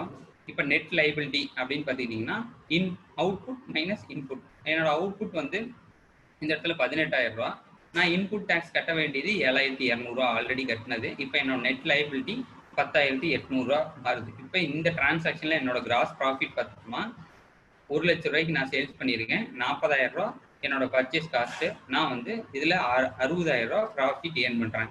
இதே காம்போசிஷன் ஸ்கீமாக இருந்துச்சுன்னா 1,18,000 ரூபா நான் வந்து சார்ஜ் பண்ணுறேன். ஏன்னா மார்க்கெட் ரேட் ஃபிக்ஸ் பண்ணிட்டாங்க என்னோட காம்படிட்டர். அதனால 1,18,000 ரூபா நான் அதே ப்ராடக்ட் தான் சேல்ஸ் பண்ணி ஆகணும். அதே விலைக்கு எம்ஆர்பி ரேட்டில் 1,18,000 ரூபா சார்ஜ் பண்ணிட்டேன். நான் கையிலேருந்து தான் பணம் கட்டணும், டேக்ஸ் சார்ஜ் பண்ணக்கூடாது அப்படிங்கிற காரணத்தினால இப்போ அவுட்புட் டேக்ஸ் என் கையிலேருந்து 1% இதுக்கு நான் கட்டணும், 1,850 ரூபா நான் கட்டுவேன். அதே பர்ச்சேஸ் வேல்யூ இப்போ 40,000 ரூபாய்க்கு வாங்குறேன், அவங்க ரிஜிஸ்டர் டீலர்னால 7,200 ரூபா சார்ஜ் பண்ணுறாங்க. இந்த இடத்துல எனக்கு நெட் லைபிலிட்டி கேஷ் அவுட்ஃப்ளோ அந்த மாதம் நான் எவ்வளோ கட்டுறேன் அப்படின்னா 1,180 ரூபா மட்டும் கட்டினா போதும். இந்த இடத்துல என்னோட ப்ராஃபிட் எலிமெண்ட் பார்த்தோம்னா 1,18,000 ரூபாய்க்கு நான் சேல்ஸ் பண்ணுறேன், 47,200 ரூபாய்க்கு நான் பர்ச்சேஸ் பண்ணியிருக்கேன். என்னோட ப்ராஃபிட் வந்து 69,620 ரூபா மாறுது. இப்போ நார்மல் டாக்ஸ் பேயருக்கும் காம்போசிஷன் ஸ்கீமுக்கும் என்ன டிஃப்ரெண்ட் அப்படின்னா என்னோட ப்ராஃபிட் மார்ஜின் அதிகமாகிறதுக்கு வாய்ப்பு இருக்குது. B2Cயாக இருக்கிறாங்க, B2Cக்கு தான் நான் ஃபுல்லாகவே ட்ரேட் பண்ணுறேன் அப்படின்னா கம்பல்சரி காம்போசிஷன் ஸ்கீம் தான் நமக்கு பெனிஃபிட்டாக இருக்கும். ஏன் அப்படின்னா 9,620 ரூபா இந்த சினாரியோவில் நமக்கு ப்ராஃபிட்டபிளாக இருக்குது, ப்ராஃபிட் அதிகமாக இருக்குது. இப்போ ஜிஎஸ்டியில் நான் ஒரு ரிஜிஸ்டர் டீலராக மாறிட்டேன், நான் எக்ஸ்போர்ட் பண்ணுறேன் அப்படின்னா எக்ஸ்போர்ட் பண்ணும்போது 2 ஆப்ஷன் இருக்குது, with LUT, without LUT. With எல்யூடியில் போனால் என்ன பெனிஃபிட், வித்தவுட் எல்யூடியில் போனால் என்ன பெனிஃபிட்னு பார்க்க போகிறோம். இப்போ நான் வந்து ஓப்பனிங், அதாவது இந்த மாதம் நான் எக்ஸ்போர்ட் பண்ணியிருக்கேன். அதாவது போன மாதத்தில் எனக்கு ஐடிசி எவ்வளோ இருக்குன்னா 85,000 ரூபா இருக்குது. நான் இந்த மாதம் பர்ச்சேஸில் 2 லட்ச ரூபா, இன்புட் டேக்ஸ் 10,000 ரூபா நான் சார்ஜ் பண்ணியிருக்கேன், கட்டியிருக்கேன். இப்போ எக்ஸ்போர்ட் வேல்யூ 2,80,000 ரூபா. வித் எல்யூடி நான் போனேன் அப்படின்னா நான் அந்த இடத்துல டேக்ஸ் கட்ட தேவையில்லை, அவுட்புட் டேக்ஸ் 0, ஏன்னா ஜீரோ ரேட்டட் அதுக்கு பேர். அதனால நான் 0 டேக்ஸ் கட்ட போகிறேன். என்னோட ரீஃபண்ட் எலிஜிபிள் அந்த மாதத்துக்கு நான் எலிஜிபிள் எவ்வளோ 10,000 ரூபா எலிஜிபிள். ஆனால் க்ளோசிங் பேலன்ஸில் அது எவ்வளோ வந்து உட்காரும், ஓப்பனிங்கில் இருக்க 85,000 இப்போ இந்த மாசம் கட்டினா 10,000. இது ரெண்டும் சேர்த்து 95,000 உட்காரும். இந்த 95,000த்துல 10,000 நான் ரீஃபண்ட் அப்ளை பண்ணும். அதாவது நான் அந்த மாசம் ரிட்டர்ன் ஃபைல் பண்ணதுக்கு அப்புறம் GSTR 1 ஃபைல் பண்ணிட்டு 3B ஃபைல் பண்ணிட்டு ரீஃபண்ட் அப்ளிகேஷன் ஃபைல் பண்ணதுக்கு அப்புறமேட்டு நான் போய் ரீஃபண்ட் அப்ளை பண்ணும். என்னோட அத்தாரிட்டி, கவர்மெண்ட் அத்தாரிட்டி கிட்ட கொடுத்து, GST அத்தாரிட்டி கிட்ட கொடுத்து நான் ரீஃபண்ட் அப்ளை பண்ணதுக்கு அப்புறமேட்டு அவங்க எனக்கு அந்த 10,000 திருப்பி கொடுப்பாங்க. இந்த டிரான்சாக்ஷன் பீரியட் வந்து ஒருவேளை 2 வருஷத்துக்குள்ள நான் டிரான்சாக்ஷன் வாங்கினோம்னா அந்த 10,000 எனக்கு எலிஜிபிள். இப்போ அதே சினாரியோ வித்தவுட் LUTக்குள்ளார வந்தோம்னா பர்ச்சேஸ் காஸ்ட் 2 லட்ச ரூபாயா இருக்கு. அதே சினாரியோ வரும். இதுல என்ன ஒரு சின்ன மாற்றம் அப்படின்னா அவுட்புட் டேக்ஸ் நான் சார்ஜ் பண்றேன் அவங்க கிட்ட. அதாவது எக்ஸ்போர்ட்ல சார்ஜ் பண்றேன். அதுல ஒன்றும் சார்ஜ் பண்ணா கையில இருந்து கட்ட போறது கிடையாது. ஆல்ரெடி இன்புட் டேக்ஸ் இருக்கு 85,000. அதுல இருந்து இந்த 12,500 கழிச்சுக்க போறேன். இப்போ என்னோட அவுட்புட் டேக்ஸ்ல லெஜர்ல எவ்வளவு வந்து உட்காரணும், 85,000 பிளஸ் 10,000 மைனஸ் 12,500, அப்ப 82,500 வந்து உட்காரும். இப்போ நான் வந்து GSTR 1ல கரெக்டான டேட்டாவும் 3Bல கரெக்டான டேட்டாவும் இம்போர்ட் எக்ஸ்போர்ட் அதாவது ஷிப்பிங் பில்ல IE கோட்ல என்ன கரெக்டான ஷிப்பிங் டேட்டால என்ன ஃபைல் பண்ணியிருக்கோமோ இந்த மூணும் கரெக்டா ஒரே மேட்சா இருந்துச்சு அப்படின்னா within 3 days, minimum 3 days, maximum 10 days, 11 daysல நம்ம ரீஃபண்ட் அந்த 10,000 வாங்கிக்கலாம். அதாவது இந்த ஒர்க்கிங் ஃப்ளோ உங்களுக்கு வந்து கரெக்டா அதிகமா இருக்கும். அதே மாதிரி இன்புட் க்ளோசிங் பேலன்ஸோட அமௌண்ட்டும் கம்மியாயிட்டே வரதுக்கு வாய்ப்பு இருக்கு. இப்போ பார்த்தீங்கன்னா இந்த டிரான்சாக்ஷன்ல அந்த 10,000 வாங்கினதுக்கு அப்புறமேட்டும் 85,000 அப்படியே இருக்கும். நாம வந்து வித்தவுட் LUTல போனோம்னா நமக்கு 10,000 வந்துடும். ஆனா அந்த ப்ராஃபிட் 2,500 ஓப்பனிங் பேலன்ஸ்ல கழிச்சு உங்களுக்கு டிரான்சாக்ஷனுக்கு கரெக்டா வந்துடும். இந்த மாதிரி ஒரு சின்ன சின்ன விஷயமா இருந்தாலுமே ஜிஎஸ்டியில் நமக்கு எக்ஸாம் இந்த மாதிரி டீப்பா அனலைஸ் பண்ணி நம்ம பார்க்கும்போது நமக்கு கிடைக்கும். இப்போ வந்து இந்த ஜிஎஸ்டி பண்றதுனால, ரிஜிஸ்ட்ரேஷன் பண்றதுனால என்னென்ன நன்மை அப்படிங்கிறத நம்ம டிஸ்கஸ் பண்ணோம். இது சம்பந்தமா கேள்வி நீங்க இது வரையும் பார்க்கலாம், இல்ல இது சம்பந்தமா இதுக்கப்புறம் ரீஃபண்ட் அந்த மாதிரி ஏதாச்சும் இருந்தாலும் நம்ம பார்க்கலாம். இப்போதைக்கு மினிமமா ஜிஎஸ்டி பத்தி ஒரு வைட் நாலேஜ், ஏன் நம்ம ரெஜிஸ்டர் பண்ணணும், ரெஜிஸ்டர் பண்றதுனால என்னென்ன நன்மை அப்படிங்கிறத நம்ம இது வரையும் பார்த்தோம். இதுல கேள்வி கேட்கறதுனா நம்ம கேட்கறது கேள்வி பதில் செக்ஷனை அதிகப்படுத்திக்கலாம். மேடம் சாந்தி மேடம் இன்னைக்கு வந்து அவங்க கோஆர்டினேட் பண்ணுவாங்க கொஸ்டின் ஆன்சர் செஷனை. சாந்தி மேடம் கொஞ்சம் நீங்க take over. S sir, yes sir, thank you sir. Sir ரொம்ப நல்லா எடுத்துட்டு போயிருக்கீங்க இந்த செஷனை. ஆக்சுவலி சுரேந்திரன் சார் எல்லாருமே ரொம்ப ஆர்வமா இதை கேட்டுக்கிட்டு இருக்காங்க. Why GST when GST has to apply அப்படின்றதுலாம். மிஸ்டர் பாபு பாபுன்றவங்க ஒரு கொஸ்டின் கேட்டிருக்காங்க. பில்டிங் மெட்டீரியல் பொறுத்த வரைக்கும் கேன் யூ டேக் ஐடிசி அவைலபிள்னு கேட்டிருக்காங்க சார். ஐடிசினா என்னன்னு முதல்ல சொல்லிடணும். எஸ் சார், ஃபர்ஸ்ட் ஐடிசி சொல்லிடுங்க சார். ஹலோ சுரேந்திரன் சார், ஐடிசின்றதுக்கு கொஞ்சம் எக்ஸ்பிளைன் பண்ணிடுங்க சார் நீங்க. சரி, ஐடிசி அப்படிங்கிறது இன்புட் டாக்ஸ் கிரெடிட் அப்படின்னு சொல்லுவோம் மேடம். இப்போ இன்புட் டாக்ஸ் கிரெடிட் அப்படிங்கிறது என்ன அப்படின்னா, இப்போ நான் ஒரு ரெஜிஸ்டர் டீலர் அப்படின்னா நான் உங்களுக்கு டாக்ஸ் சார்ஜ் பண்றேன்ல, ஜிஎஸ்டி சார்ஜ் பண்ணி உங்களுக்கு நான் பில்லில் போட்டு கொடுக்குறேன். அந்த அமௌண்ட்டை நீங்க எங்கிட்ட கட்டிடுவீங்க. எங்கிட்ட கட்டுறதுனால அது உங்களுக்கு இன்புட் டாக்ஸ் அப்படிங்கிற பேர்ல வந்து உட்காரும் உங்களுக்கு. நான் அதை வந்து ரிட்டன் GSTR 1 அப்படிங்கிறதுல கரெக்டா ஃபைல் பண்ணிட்டேன் அப்படின்னா 2A அப்படின்னு ஒரு ஃபார்ம் இருக்கு, அந்த ஃபார்ம்ல உட்காந்துரும். அந்த ஃபார்ம்ல இருந்ததுக்கு அப்புறமேட்டு நீங்க அது எலிஜிபிள் ஐடிசி உங்களுக்கு கிளைம் பண்ணிக்கலாம் நீங்க. அதாவது நான் இப்போ நீங்க ஒரு டிரான்சாக்ஷன் பண்ணாங்க அப்படின்னா ஆல்ரெடி நான் ஜிஎஸ்டி இவர்கிட்ட இவ்வளவு கட்டியிருக்கேன், நான் அதை இப்ப கிளைம் பண்ணிக்கிறேன் அப்படின்னு சொல்லி இது பண்றதுக்கு பேர் இன்புட் டாக்ஸ் கிளைம் பண்ணுறோம். ஓகே சார், அதுதான் அவங்க பில்டிங் மெட்டீரியலுக்கான இத பத்தி கேக்குறாங்க சார். Construction ITC S construction materials. Construction மெட்டீரியலுக்கு நாம வந்து இப்ப கன்ஸ்ட்ரக்ஷன் மெட்டீரியல் அப்படிங்கிறது பில்டிங் டிரான்சாக்ஷன் பண்ணிட்டு இருந்தோம் அப்படின்னா அது இன்எலிஜிபிள் மேடம். இன்எலிஜிபிள் செக்ஷன் அப்படின்னு சிலதெல்லாம் இருக்கு, சில இதெல்லாம் மெயின்டைன் பண்றாங்க. அதை செக்ஷன் 17(5)ல டினோட் பண்றாங்க. இதெல்லாம் வந்து நீங்க இன்புட் டாக்ஸ், அதாவது ஃபர்தரன்ஸ் ஆஃப் பிசினஸ்க்கே இருந்தாலுமே இன்புட் டாக்ஸ் கிளைம் பண்ணக்கூடாது அப்படின்னு சொல்லிட்டு செக்ஷன் 17(5)ல சொல்றாங்க. ஃபர்தரன்ஸ் ஆஃப் பிசினஸ், அதாவது நான் ஒரு பில்டிங் கட்டுறேன், office building furtherance of business தான். பில்டிங் இருந்தால் தான் என்னால் பிசினஸ் பண்ண முடியும். இருந்தாலுமே செக்ஷன் 17(5)குள்ளார வர்றதுனால கன்ஸ்ட்ரக்ஷன் மெட்டீரியலுக்கு உண்டான இன்புட் டாக்ஸை நம்ம கிளைம் பண்ண முடியாது. ஓகே, ஸோ இதை கிளைம் பண்றது ரொம்ப முடியாதுன்றது தான் ஆன்சர் இல்லைங்களா? Thank you sir. இந்த கன்ஸ்ட்ரக்ஷன் அடுத்த ஒரு கொஸ்டின் மிஸ்டர் கணேஷ் பெங்களூர்ல இருந்து கேட்டிருக்காங்க sir. I am dealing with grocery products and have business below 20 lakhs but have GST. To I need to file GST monthly every month? வந்து அதாவது அவங்க 20 lakhsக்கு அந்த பிசினஸ் வந்து அதுக்கும் பிலோவா தான் பண்றாங்க இன் grocery செக்டர். நான் வந்து இந்த ஜிஎஸ்டி ஃபைல் பண்ணணுமான்னு கேக்குறாங்க. அதுவும் மந்த்லி ஜிஎஸ்டியா அவங்க கேக்குறாங்க sir. Second question, I have a proprietorship firm. Can we combine two different business under one GST like grocery and real estate? அதாவது proprietorship பண்ணும்போது அவங்க ஒருத்தருடைய நேம்லயே 2 ஃபார்மும் வர்றதுனால அவங்க groceries-க்கும் இந்த ரியல் எஸ்டேட் இதுக்கும் சேர்த்து ஒரே ஜிஎஸ்டியா இருக்கலாமான்றது அந்த மிஸ்டர் கணேஷ் பெங்களூர்ல இருந்து கேட்டிருக்காங்க சார். ஒரே ஜிஎஸ்டி நம்பர் வச்சுக்கிறதுக்கு வாய்ப்பு இருக்கு மேடம். ஒரே ஜிஎஸ்டி நம்பராகவும் மெயின்டைன் பண்ணலாம், அல்லது 2 பிசினஸ் வெர்டிகல்னு சொல்லுவோம் இதுக்கு பேரை. அதாவது ஒரு பேன் நம்பர் தான், ஆனா பிசினஸ் 2-3 பிசினஸ் பண்ணிட்டு இருக்கேன் அப்படின்னா இதுக்கு பேர் பிசினஸ் வெர்டிகல்னு சொல்லுவோம். இப்ப நான் ஒரு பிசினஸ் பண்ணிட்டு இருக்கேன், அது நல்லா ஃப்ளோ போயிட்டு இருக்கு அப்படிங்கறதுனால நான் அதை 2ஐயும் ஒரே பிசினஸ் ஒரே ஜிஎஸ்டி நம்பருக்குள்ளார கீழே கொண்டு வந்து பண்ணவும் முடியும். 2 ஜிஎஸ்டி நம்பரை வாங்கி 2ம் தனித்தனியா செப்பரேட் பண்ணியும் பண்ண முடியும். இப்ப என்ன பிரச்சனை அப்படின்னா, நாம அதுக்கு உண்டான மெட்டீரியலை தனித்தனியா காமிச்சிருக்கோம். ஆனா அது வேற ஸ்டாக், இது வேற ஸ்டாக். அவங்க சொல்ற மாதிரி கிராசரி தனியா பண்றாங்க, இது தனியா பண்றாங்க போது 2ம் பிரின்சிபல் பிளேஸ் ஆஃப் பிசினஸ் வேற வேற இருக்கணும். ஸ்டாக் புக் கண்டிப்பா மெயின்டைன் பண்ணணும். 2ம் தனித்தனி பிசினஸ் அப்படிங்கிறத நம்ம ப்ரூவ் பண்ணிட்டோம்னா போதும் மேடம். இதுக்கான இன்புட் டேக்ஸ் அதுக்கான இதுலயே கலக்காம இருந்துச்சுன்னா போதும். புக்ஸ் ஆஃப் அக்கௌண்ட்ஸை கரெக்டா மெயின்டைன் பண்ணாவே போதும். 2 ஜிஎஸ்டி நம்பர் இதுக்கு அவசியம் இல்லை, ஒரே ஜிஎஸ்டி நம்பர் கூட பண்ணலாம், அல்லது 2 ஜிஎஸ்டி நம்பராகவும் பண்ணலாம். இது பிசினஸ் வெர்டிகல் கீழே வரும். 2 பிசினஸா பண்ணாங்கன்னா புக்ஸ் ஆஃப் அக்கௌண்ட்ஸை கரெக்டா மெயின்டைன் பண்ணா போதும். ஸ்டாக் அக்கவுண்ட் புக்ஸ் ஆஃப் அக்கௌண்ட்ஸை மெயின்டைன் பண்ணா போதும். Okay, thank you sir. அவர் கேட்ட இன்னொரு क्वेश्चन 20 lakhs கீழ 20 lakhs அந்த இன்னொரு क्वेश्चन சொல்லிருந்தேன் sir. he is doing business below 20 lakhs. So அந்த மாதிரி இப்போ மந்த்லி ஜிஎஸ்டி எனக்கு அப்ளிகபிள் ஆகுமான்னு கேட்டிருந்தேன் சார். அதான் மேடம், இப்போ வந்து இவர் வந்து காம்போசிஷன் ஸ்கீம்குள்ளாரையும் போலாம் பிலோ 20 lakhsங்கும் போது. சார் அதுல எனக்கு ஒரே ஒரு டவுட், ஆல்ரெடி நீங்க இந்த காம்போசிட் டாக்ஸ் பேயர் ரெகுலர்னு சொன்னீங்க. What is the exact difference between them sir? அந்த 2 பேருக்கு நடுவுல எதை வச்சு நம்ம டிஃபரன்ஷியேட் பண்றோம்? ரெகுலர் அண்ட் காம்போசிட் டிஃபரன்ஷியேஷன் வந்து நாம டைரக்டா பார்க்கும்போது தெரியாது மேடம். ஏன்னா நம்ம கிட்ட ஜிஎஸ்டி நம்பர் மட்டும் தான் இருக்கும், அதை வச்சு பார்க்கும்போது தெரியாது. ஆனா அவங்க பில்லுல வந்து காம்போசிஷன் ஸ்கீம் அப்படின்னா லைபிள் டு காம்போசிஷன் ஸ்கீம்னே கொடுத்துருப்பாங்க. ரெகுலர் டீலர் வந்து பில்லு கொடுப்பாங்க.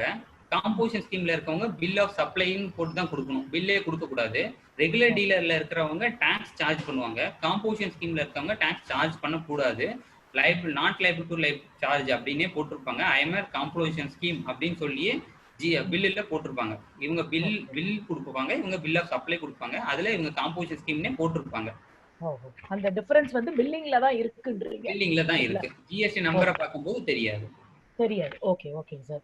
அப்புறம் அவர் கேட்ட அந்த பிலோ 20 lakhs இதுக்கு ஜிஎஸ்டி மந்த்லி அப்ளை ஆகுமான்னு கேட்டிருந்தாங்க. பிலோ 20 lakhs இருந்துச்சுன்னா இவங்களுக்கு 2 ஆப்ஷன் இருக்கு மேடம். நம்ம ஆல்ரெடி பார்த்த மாதிரி ரெஜிஸ்டர்ட் ரெகுலர் டீலராகவும் போகலாம், காம்போசிஷன் ஸ்கீமாவும் போகலாம். இவங்க மேக்ஸிமம் B2Cல பண்ணிட்டு இருக்கனால முன்னாடி நம்ம சொன்ன எக்ஸாம்பிள் மாதிரி 60,000 ரெகுலர் டீலர் டிரான்சாக்ஷன்ல ப்ராஃபிட் வந்துச்சுன்னா இவருக்கு 69,000 வரதுக்கான வாய்ப்பு இருக்கு. ஏன்னா இவங்க ஃபர்தரா செயினை வந்து ஃபாலோ பண்றது இல்லை. ஜிஎஸ்டி செயின் அந்த இடத்துலயே கன்சியூமர் கூட்ட போறதுனால ஜிஎஸ்டி செயின் வந்து ஸ்டாப் ஆயிருது. அதனால இவங்களுக்கு வந்து பெஸ்ட் சர்வீஸ் என்ன பண்ணலாம் அப்படின்னா காம்போசிஷன் ஸ்கீம் போறதுதான் இவங்களுக்கு பரவாயில்ல. ஆனா ரெகுலர் டீலரா இருந்தாங்கன்னா இந்த வருஷம் குவாரண்டைன் பீரியட், அதாவது கொரோனா வந்ததுனால லாஸ்ட் வீக் ஜூன் வரையும் காம்போசிஷன் ஸ்கீமா மாத்திக்கிறதுக்கு ஆப்ஷன் கொடுத்துருக்காங்க. அதனால காம்போசிஷன் ஸ்கீமா மாத்திக்கிட்டாருன்னா இவர் ட்ரேடிங் தான் பண்றதுனால இவரோட டோட்டல் டர்ன் ஓவருக்கு 1% கட்டினா போதும். நம்ம வந்து 3 மாசத்துக்கு ஒருக்கா ரிட்டர்ன் ஃபைல் பண்ணிக்கலாம். ரெகுலர் டீலரா இருந்தாங்கன்னா மந்த்லி கண்டிப்பா ஃபைல் பண்ணி ஆகும். ஏன்னா ரெஜிஸ்டர் டீலர்னு வந்தபோது மீதி எல்லா கம்ப்ளைண்ட்ஸும் ஃபாலோ பண்ணணும். கம்ப்ளைண்ட்ஸ் ஃபாலோ பண்ணலைன்னா இர்ரெகுலர் ஆயிடும். ரிட்டர்ன் ஃபைல் பண்ணலைன்னா 1 மாசத்துக்கு லேட் ஃபீஸ்லாம் வந்துட்டு இருக்கும். அதனால இவர் காம்போசிஷன் ஸ்கீமா போறது பெட்டர். ஓகே. அதே மாதிரி இப்போ ஜிஎஸ்டி ஃபார் இந்த பில்டிங் கன்ஸ்ட்ரக்ஷன், இந்த ஃபிளாட் ப்ரமோஷன் இதெல்லாம் பண்றாங்கல்ல சார், அவங்க கொஞ்சம் எங்களுக்கான ஜிஎஸ்டி எக்ஸ்பிளைன் பண்ணுங்கன்னு கேட்டிருக்காங்க சார். என்ன மேடம்? இப்போ இந்த ஃபிளாட் ப்ரமோஷன்லாம் பண்றாங்க இல்லைங்க sir, land business civil work, அவங்களுக்கு என்ன மாதிரி அப்ளை பண்ணணும்னு கேட்டிருக்காங்க சார் ஜிஎஸ்டி. லேண்ட் பில்டிங் அந்த ப்ரொமோட் பண்றவங்களுக்கு இப்போ எக்ஸம்ஷன் கொடுத்துருக்காங்க மேடம். இதே மாதிரி கன்ஸ்ட்ரக்ஷன் ரேட் அவங்களுக்கு கொடுத்துருக்காங்க 6%. நாம அதுக்குள்ளார கூட போகலாம். அதுல போனோம்னா அவங்களுக்கு பெனிஃபிட் இருக்கும் மேடம். Okay sir. அவங்க டோட்டல் அது பெனிஃபிட் இருக்கும். சரிங்க சார். ஓகே. நெக்ஸ்ட் பாத்தீங்கன்னா can you explain how to release block? Sometimes அந்த ஜிஎஸ்டி இதை பிளாக் பண்ணிடுவாங்க இல்லைங்களா, அதை எப்படி ரிலீஸ் பண்றதுன்னு கேட்டிருக்காங்க sir. How to release block the GST? Block பண்றதுன்னா ஜிஎஸ்டி ரிட்டர்ன் ஃபைல் பண்ணாதனால பிளாக் பண்றதுக்கு வாய்ப்பு இருக்கு. ஜிஎஸ்டி ஒரு 3 மாசம் ரிட்டர்ன் ஃபைல் பண்ணல, R1 ஃபைல் பண்ணல, 3B ஃபைல் பண்ணல அப்படின்னா இவே பில் போர்ட்டல் லாக் பண்ணிடுவாங்க. அப்படி இல்லைன்னா பேசுங்க சார். நீங்க என்ன மேடம்? நீங்க பேசுங்க சார், கேக்குது. Okay okay. அந்த மாதிரி பிளாக் பண்றதுக்கு வாய்ப்பு இருக்கு. பிளாக் பண்ணிட்டாங்க அப்படின்னா நாம வந்து கரெக்டான டேட்ல, அதாவது லேட் ஃபீஸ்லாம் ரிட்டர்ன்லாம் ஃபைல் பண்ணி லேட் ஃபீஸ்லாம் கட்டிட்டு ரிட்டர்ன் ஃபைல் பண்ண உடனே நமக்கு வந்து ஓப்பன் ஆயிரும் மேடம். இவே பில் போர்ட்டல்ல அன்பிளாக் அப்படின்னு சொல்லி ஒரு ஆப்ஷன் இருக்கு. அதுக்குள்ளார போய் டீட்டெயில்லாம் கேட்கும், எப்போ ரிட்டர்ன் ஃபைல் பண்ணீங்க அந்த மாதிரி டீட்டெயில்லாம் கேட்கும். நம்ம அதெல்லாம் புக் பண்ணோம்னா கொஞ்ச நேரத்துல ரிலீஸ் ஆயிரும். Okay sir. இப்போ மிஸ்டர் முருகேஷ் தியாகராஜன்றவங்க ஒரு கொஸ்டின் கேட்டிருக்காங்க. அதாவது I am purchasing cement on IGST from Andhra cement company supply from direct factory. அதாவது அவங்க என்ன சொல்ல வராங்க, இந்த பர்ச்சேசிங் வந்து அவங்க ஆந்திரா சிமெண்ட் கம்பெனிஸ்ல இருந்து சப்ளை பண்ணி டைரக்டா ஃபேக்டரிக்கு வாங்குறாங்க. இது while selling the same in Chennai, how can I take input credit for CGST and SGST ன்னு கேட்டிருக்காங்க சார்.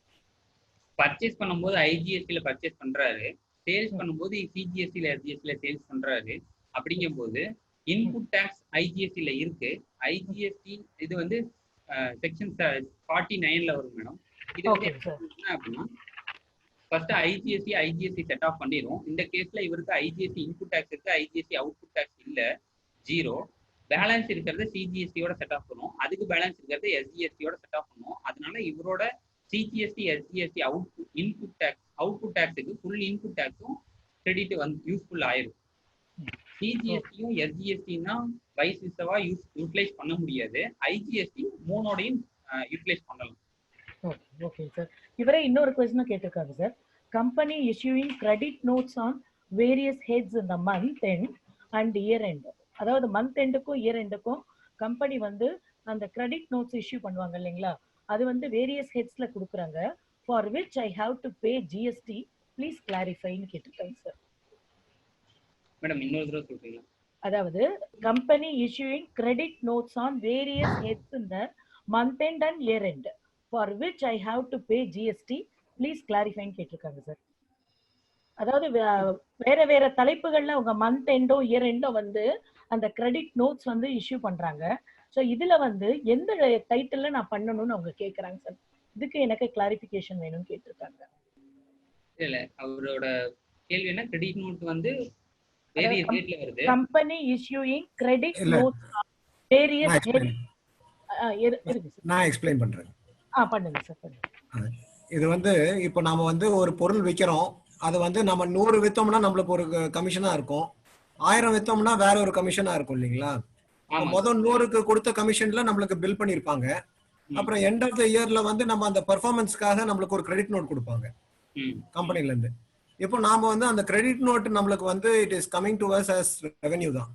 சோ அதுக்கு ஜிஎஸ்டி வந்து நம்ம how do we handle it அப்படின்னு கேக்குறாரு சார். அதுக்கான கிரெடிட் நோட் அவங்க கொடுத்தத நாம அந்த மாசம் ரிட்டர்ன்லயே செட் ஆஃப் பண்ணிக்க முடியும் நம்மளால.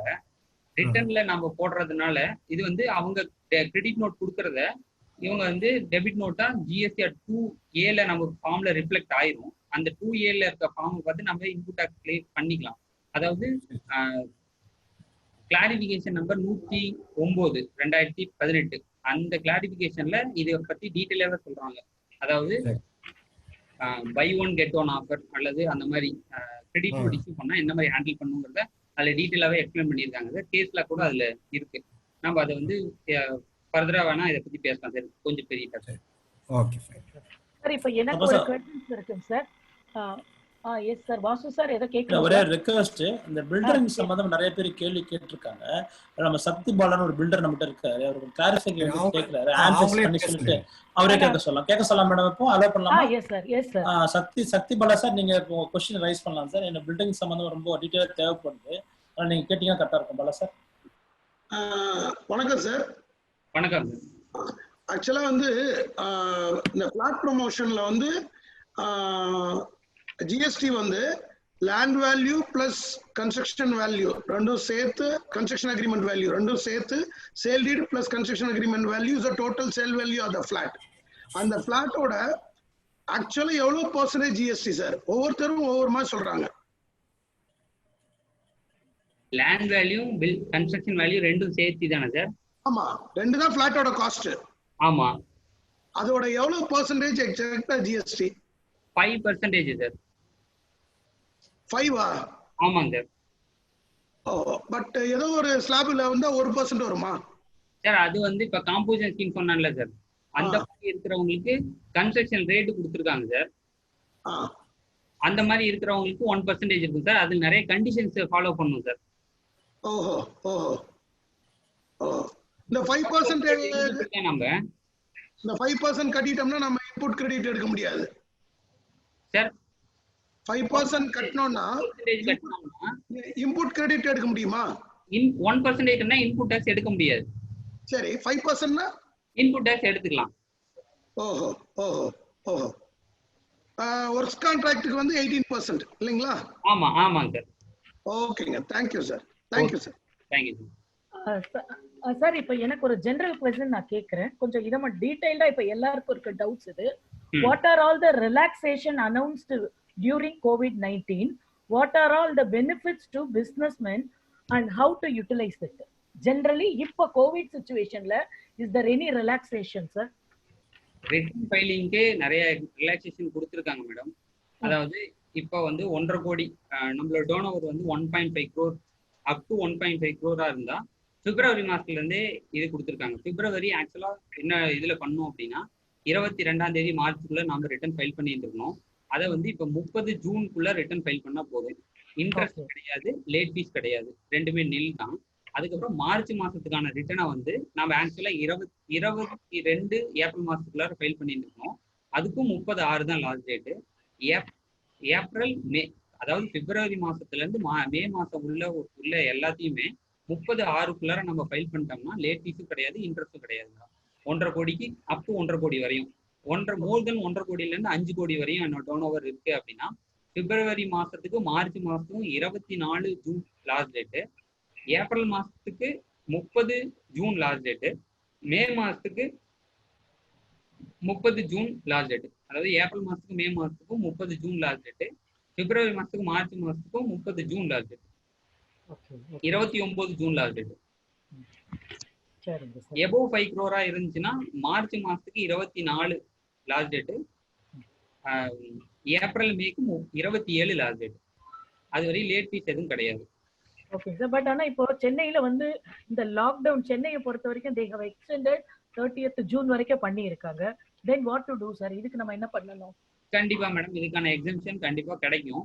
டேட் மறுபடியும் எக்ஸ்டெண்ட் பண்றதுக்கு வாய்ப்பு இருக்கு. இது வந்து செகண்ட் லாக்டவுன் இம்ப்ளிமெண்ட் பண்ணும்போது இந்த டேட்லாம் அனௌன்ஸ் பண்ணாங்க. இப்போ அநேகமாக நம்ம 4th லாக்டவுன் முடிஞ்சு இருக்கிறோம், 5th லாக்டவுனுக்குள்ளார போக போறோம். அதனால கண்டிப்பா இந்த டேட்லாம் மாறதுக்கான வாய்ப்பு அதிகபட்சம் இருக்கு. Okay sir. அப்புறம் நீங்க இந்த எக்ஸ்போர்ட் இத பத்தி ரிட்டர்ன் ஃபார்மெட்ல இன்னொரு புதுசா என்ன கொண்டு வந்திருக்காங்க அப்படின்னா 2017 ஜூலைல இருந்து இன்னும் ரிட்டர்ன் யாரும் ஃபைல் பண்ணாம இருந்தா பர் டிரான்சாக்ஷனே இல்ல, நில் ரிட்டர்ன் ஃபைல் பண்றதா இருந்தா லேட் ஃபீஸே கிடையாது. அப்படி டிரான்சாக்ஷன் இருந்தா, அதாவது டிரான்சாக்ஷன்னா லைபிலிட்டி மட்டும் இருந்தா, இன்புட் டேக்ஸ் மட்டும் தான் கேரி ஃபார்வர்ட் ஆகிட்டே இருக்கு, எனக்கு அவுட்புட் லைபிலிட்டியா இல்லை அப்படின்னா நில் ரிட்டர்ன் பண்ணா இந்த மாதிரி டிரான்சாக்ஷன் பண்ணாலும் லேட் ஃபீஸே வைவ் பண்ணிட்டாங்க. நீங்க வந்து அவுட்புட் டேக்ஸ் மட்டும் கட்டுறது மாதிரி வருது அப்படின்னா எந்த மாசம் ரிட்டர்னுக்கு அவுட்புட் டேக்ஸ் வருதோ அந்த மாசம் தான் 500 ரூபாய் கட்டினா போதும். 2017 ஜூன்ல இருந்து இப்ப ஜனவரி 2020 வரையும் இந்த ரிலாக்ஸேஷன் கொடுத்துருக்காங்க. Okay sir, thank you sir, thank you.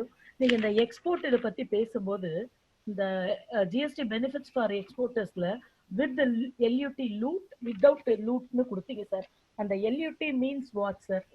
Letter of undertaking அதுக்கு பேர் மேடம். நம்ம எக்ஸ்போர்ட் பண்றதுனால லெட்டர் ஆஃப் அண்டர்டேக்கிங்கிறது கண்டிப்பா இருக்கணும். லெட்டர் ஆஃப் அண்டர்டேக்கிங்கிறது ஒன்றும் இல்லை, நம்ம டிபார்ட்மெண்ட்ல ஒரு அப்ளிகேஷன் கொடுத்து நம்ம அதை வாங்கணும். அதாவது இவங்க எக்ஸ்போர்ட் தான் பண்ண போறாங்க, இந்த கூட்ஸ் வச்சு எக்ஸ்போர்ட் தான் பண்ண போறாங்கன்னு சொல்லிட்டு ஒரு சர்டிபிகேட் மாதிரி. அந்த சர்டிபிகேட் நம்மகிட்ட இருந்துச்சு அப்படின்னா நான் எக்ஸ்போர்ட் பண்ணும்போது அவுட்புட் டேக்ஸ் சார்ஜ் பண்ண தேவையில்லை. அந்த லெட்டர் இல்லை அப்படின்னா, லெட்டர் ஆஃப் அண்டர்டேக்கிங் இல்லை அப்படின்னா நான் அவுட்புட் டேக்ஸ் சார்ஜ் பண்ணணும். அவுட்புட் டேக்ஸ் சார்ஜ் பண்றதுல என்ன பெனிஃபிட் இல்லை அப்படின்னா, லெட்டர் ஆஃப் அண்டர்டேக்கிங் இருந்துச்சு அப்படின்னா அப்போதைக்கு நான் வந்து டாக்ஸ் லைபிலிட்டி கட்ட தேவையில்லை. எனக்கு அந்த அமௌண்ட் ரீஃபண்டா கிடைச்சிடும். அதாவது ரீஃபண்டா நான் ஒரு அப்ளிகேஷன் போடணும், டிபார்ட்மெண்ட்டுக்கு போகணும், டிபார்ட்மெண்ட்ல இருந்து அதுக்கப்புறமேட்டு எனக்கு புக்ஸ் எல்லாம் வெரிஃபை பண்ணதுக்கு அப்புறமேட்டு ரீஃபண்ட் அப்ளிகேஷன் ரீஃபண்ட் அமௌண்ட் தருவாங்க. இதே நான் வித்தவுட் எல்யூடி, அதாவது எல்யூடியே என்கிட்ட இல்ல, லெட்டர் ஆஃப் அண்டர்டேக்கிங்கே இல்லை அப்படின்னா நான் வந்து டாக்ஸ் சார்ஜ் பண்ணணும். டாக்ஸ் சார்ஜ் பண்றதும் என்னோட கேஷ் அவுட் ஃப்ளோ அந்த இடத்துல இருக்காது. நான் ஆல்ரெடி பர்ச்சேஸ் பண்ணும்போது இன்புட் டாக்ஸ் ஐடிசி இருக்கும், அதுல நம்ம கழிச்சுட்டு பண்றதுனால இது மேனுவல் இன்டர்ஃபேஷன் எதுவுமே இல்லை, எல்லாமே சிஸ்டம் ஜென்ரேட் பண்றது. நீங்க வந்து ஐசி கேட் போர்ட்டல்ல என்ன அமௌண்ட் போட்டிருக்கீங்க, ஜிஎஸ்டிஆர் 1ல என்ன அமௌண்ட் போட்டிருக்கீங்க, 3Bல என்ன அமௌண்ட் போட்டிருக்கீங்க, கரெக்டான இடத்துல போட்டிருக்கீங்களா, ப்ராப்பரா போட்டிருக்கீங்களா, மூணையும் சிஸ்டம் ரெட்டிஃபை பண்ணும். பண்ணதுக்கு அப்புறமேட்டு 3 கரெக்டா இருந்துச்சுன்னா டைரக்டா உங்க அக்கௌண்ட்டுக்கு பணம் டைரக்டா கிரெடிட் ஆகும். மேனுவல் இன்டர்வென்ஷன் எதுவுமே கிடையாது. இந்த பணம் கிரெடிட் ஆகிறதுக்கு குறைஞ்சபட்சம் 3 நாள், அதிகபட்சம் 11 நாள்ல பணம் வந்துருது மேடம். இதுக்கு முன்னாடி நிறைய பேருக்கு நம்ம ரீஃபண்ட் அப்ளை பண்ணிட்டு இருந்தோம். இது ஒரு ப்ராக்டிஸ், சின்ன ஒரு ப்ராக்டிஸ் மாத்திரனால அவங்களுக்கு கேஷ் ஃப்ளோ பிரச்சனை இருக்கிறது இல்லை, ரீஃபண்ட் அது சீக்கிரம் வந்துருது. Thank you sir, thank you. One more question. இப்போ யூஸ்டு கார் ஷோரூம் வச்சிருக்காங்க, அவங்க எப்படி இந்த டாக்ஸ் பெனிஃபிட் வாட் எங்களுக்கு எப்படி ஜிஎஸ்டி பண்றது, இதுல இருந்து ஜிஎஸ்டி பெனிஃபிட்ஸ் நாங்க எப்படி அடையிறதுன்னு கேக்குறாங்க sir. Used car showroom sir, cars இருக்கு. எஸ், கார் ஷோரூம் அப்படிங்கும்போது அவங்களுக்கு வந்து பிரிலிமினரி சேல்ஸே ஷோரூம் சேல்ஸ் தான். அப்படிங்கும்போது அவங்க வந்து செகண்ட் ஹேண்ட்ல கார் வாங்குறாங்க. செகண்ட் ஹேண்ட் கார் வாங்கி சேல்ஸ் பண்ணாங்கன்னா அதுக்கு டாக்ஸ் கட்ட தேவையில்லை. அதாவது ஆர்சிஎம் இருந்த போது டாக்ஸ் கட்ட தேவையில்லை, இப்போ ஆர்சிஎம் ஃபுல்லாவே எடுத்துட்டாங்க, அதனால இப்போ ஃபுல்லா இது பண்றோம். இவங்களுக்கு வந்து டைரக்டா டெமோ கார் சேல்ஸ்ன்னு ஒன்று வச்சிருப்பாங்க. அந்த டெமோ கார் சேல்ஸை தான் இவங்க பார்க்கணும். அதை வேணா செகண்ட் ஹேண்ட் காருக்குள்ளார கொண்டு வந்து நம்ம இது பண்ணலாம். ஆனா இவங்களுக்கு பேசிக் எக்ஸம்ஷன் அந்த மாதிரி எதுவும் கிடைக்கிறதுக்கு வாய்ப்பு இல்லை. இவங்க டைரக்டா டாக்ஸ் சார்ஜ் பண்ண முடியும். சார், இப்போ ஸ்டார்ட் அப்ஸ்ல நிறைய இப்போ பிசினஸ் எல்லாம் ஸ்டார்ட் பண்ணும்போது அவங்களுக்கு நீங்க சொன்னீங்க வந்து 20 lakhs வரும்போது தான் சர்வீசஸ்க்கு நீங்க சர்வீசஸ்ல அப்ளிகபிள் ஃபார் ஜிஎஸ்டி நீங்க. ஸோ இவங்களுக்கு இந்த ஸ்டார்ட் அப்ஸ்க்கு ஸ்பெஷலா ஏதாவது தனி இது ஏதாவது இருக்குங்களா, ரிலாக்ஸேஷன்?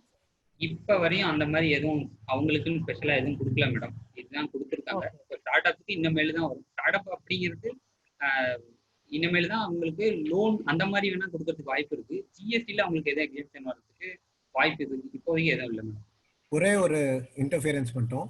நாம வந்து ஸ்டார்ட் அப்பா இருந்து அட்டல் இன்குபேஷன் சென்டர்ல வந்து நாம வந்து இன்குபேட்டியா இருந்தோம்னா நம்மளுடைய ஃபர்ஸ்ட் 10 இயர்ஸ்ல ஏதோ ஒரு 3 வருஷத்துக்கு கண்டினியூஸ் 3 இயர்ஸ்க்கு நாம சூஸ் பண்ண 3 இயர்ஸ்க்கு நம்மளுக்கு டோட்டல் டாக்ஸ் எக்ஸம்ஷன் இருக்கு.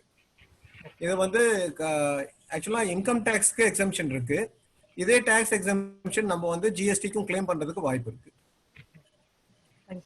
ஜிஎஸ்டிக்கு இந்த மாதிரி எதுவும் கிளாரிஃபை நோட்டிபிகேஷன் வரலீங்க சார். அப்படியா? அது only for income tax இதுதான் சார். இன்கம் டாக்ஸ் வேணா இந்த மாதிரி கொடுப்பாங்க. ஆமா, for that is only for income tax. எனக்கு தெரிஞ்சு ஜிஎஸ்டிக்கு கிடையாது. ஜிஎஸ்டிக்கு சர்வீசஸ்னு வரும்போது 20 lakhs, குட்ஸ்னும் போது 40 lakhsனு சொல்லியிருக்காங்க. சார், ஜிஎஸ்டியை பொறுத்த வரைக்கும் இப்போ உங்களுக்கு எல்லாமே ஆன்லைன்ல தான் கொடுத்துருக்காங்க ஃபைலிங் நிறைய பேருக்கு. இப்போ ஃபைலிங்ல போகும்போது ஒரு விஷயம் பார்த்தீங்கன்னா அவங்க அந்த பிளேஸ் வந்து கேட்குறாங்க இல்லைங்களா. சிலர் வந்து அவங்க வீட்ல இருந்தே ஆப்ரேஷன் பண்ணா கமர்ஷியல் பிளேசஸா இருக்காது. இப்போ ரெசிடென்ஷியலா இருந்து அந்த அட்ரஸ்க்கு இப்போ ஃபைல் பண்றோம்னு வச்சுக்கோங்களேன், அதுக்கு ஏதாவது இது இருக்குங்களா, என்ன சொல்றது, ஏதாவது இப்படி பண்ணக்கூடாது அப்படின்னு ஏதாவது இருக்குங்களா? இப்ப நான் எதுக்காக இதை கேட்கறேன்னா, நிறைய உமன் ஆண்டர்பிரனர்ஸ் வந்து பாத்தீங்கன்னா அவங்க வந்து இந்த ஸ்டார்ட் அப்ஸ் எம்எஸ்எம்இ எல்லாம் வீட்டு அட்ரஸ் கொடுத்து தான் பண்றாங்க. ஸோ அவங்க கிட்ட இருக்கிறது இந்த ரெசிடென்ஷியல் அக்ரிமெண்ட் தான் இருக்கும். ஸோ இதுக்கு கமர்ஷியல்னே தான் ஜிஎஸ்டிக்கு அப்ளை ஆகுது நமக்கு ஜென்ரலி. ஸோ அந்த இடத்துல ஏதாவது நமக்கு டிஸ்டர்பன்ஸ் ஏதாவது இருக்குங்களா? அது எப்படி கிளாரிபிகேஷன் எனக்கு கொஞ்சம் வேணுங்க சார் அந்த இடத்துல. இல்ல மேடம், இப்ப நம்ம எம்எஸ்சி நீங்க சொன்ன மாதிரி உமன் ஆண்டர்பிரனர்ஸ் முக்கால்வாசி வீட்டுக்கு தான் இது பண்றாங்க. இப்ப அவங்களுக்கு வந்து கண்டிப்பா அந்த ப்ராப்பர்ட்டி பிசினஸ் ஆரம்பிக்கிற ப்ராப்பர்ட்டி கண்டிப்பா ரெசிடென்சியலா இருக்கக்கூடாது, அந்த மாதிரி எதுவும் இல்லை. நம்ம வந்து வீட்லயே ஆரம்பிக்கலாம். வீட்டுல என்னன்னா பிசினஸ் பண்ற இடத்த தனியா காமிக்கணும். அதாவது மொட்டை மாடியோ இல்ல முன்னாடி ஒரு சின்ன இடமோ அந்த மாதிரி ஒரு பிசினஸ் அட்ரஸ் அப்படிங்கறத தனியா காமிச்சா போதும். அல்லது ஃபர்ஸ்ட் ஃப்ளோர் செகண்ட் ஃப்ளோர் அந்த மாதிரி காமிச்சா போதும். இப்ப நிறைய ஆட்சி வீட்டு அட்ரஸ்ல எடுத்துட்டு இருக்கோம் மேடம், அது ஒன்றும் பிரச்சனை இல்லை. என்ன அதுக்கு ப்ராப்பரா ப்ராப்பர்ட்டி டாக்ஸ் ரெசிப்ட் அட்டாச் பண்ணிடணும். ரெண்டல் அக்ரிமெண்ட் ஏதாச்சும் இருந்தா அதை அட்டாச் பண்ணணும். அப்படி இல்லைன்னா என்ஓசி டாக்குமெண்ட் அட்டாச் பண்ணா போதும். அல்லது ஓன் லேண்டா இருந்தா லேண்ட் டாக்குமெண்ட் அட்டாச் பண்ணீங்கன்னா போதும். அதே மாதிரி இந்த இபி கூட கேக்குறாங்க இல்லைங்களா, எலக்ட்ரிசிட்டி இது அந்த இருந்தாங்க மேடம். இப்ப ஜிஎஸ்டில ப்ராப்பர்ட்டி டாக்ஸ் ரெசிப்ட் தான் கேக்குறாங்க. வேட்ல எதனால கேட்டுட்டு இருந்தாங்க அப்படின்னா டோர் நம்பர் அதுல இருக்கும், அதுக்கோசரம் கேட்டுட்டு இருந்தாங்க.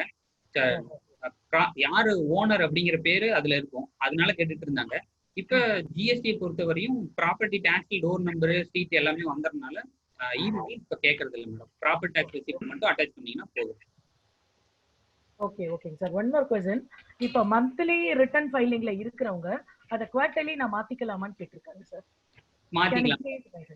மாத்திக்கலாம். அதாவது என்னோட டர்ன் ஓவர் 1.5 crore கம்மியா இருந்துச்சு அப்படின்னா நான் அதை வந்து GSTR 1 மட்டும் மந்த்லி ரிட்டர்னா இல்லாம குவார்டர்லி ரிட்டர்னா மாத்திக்கலாம்.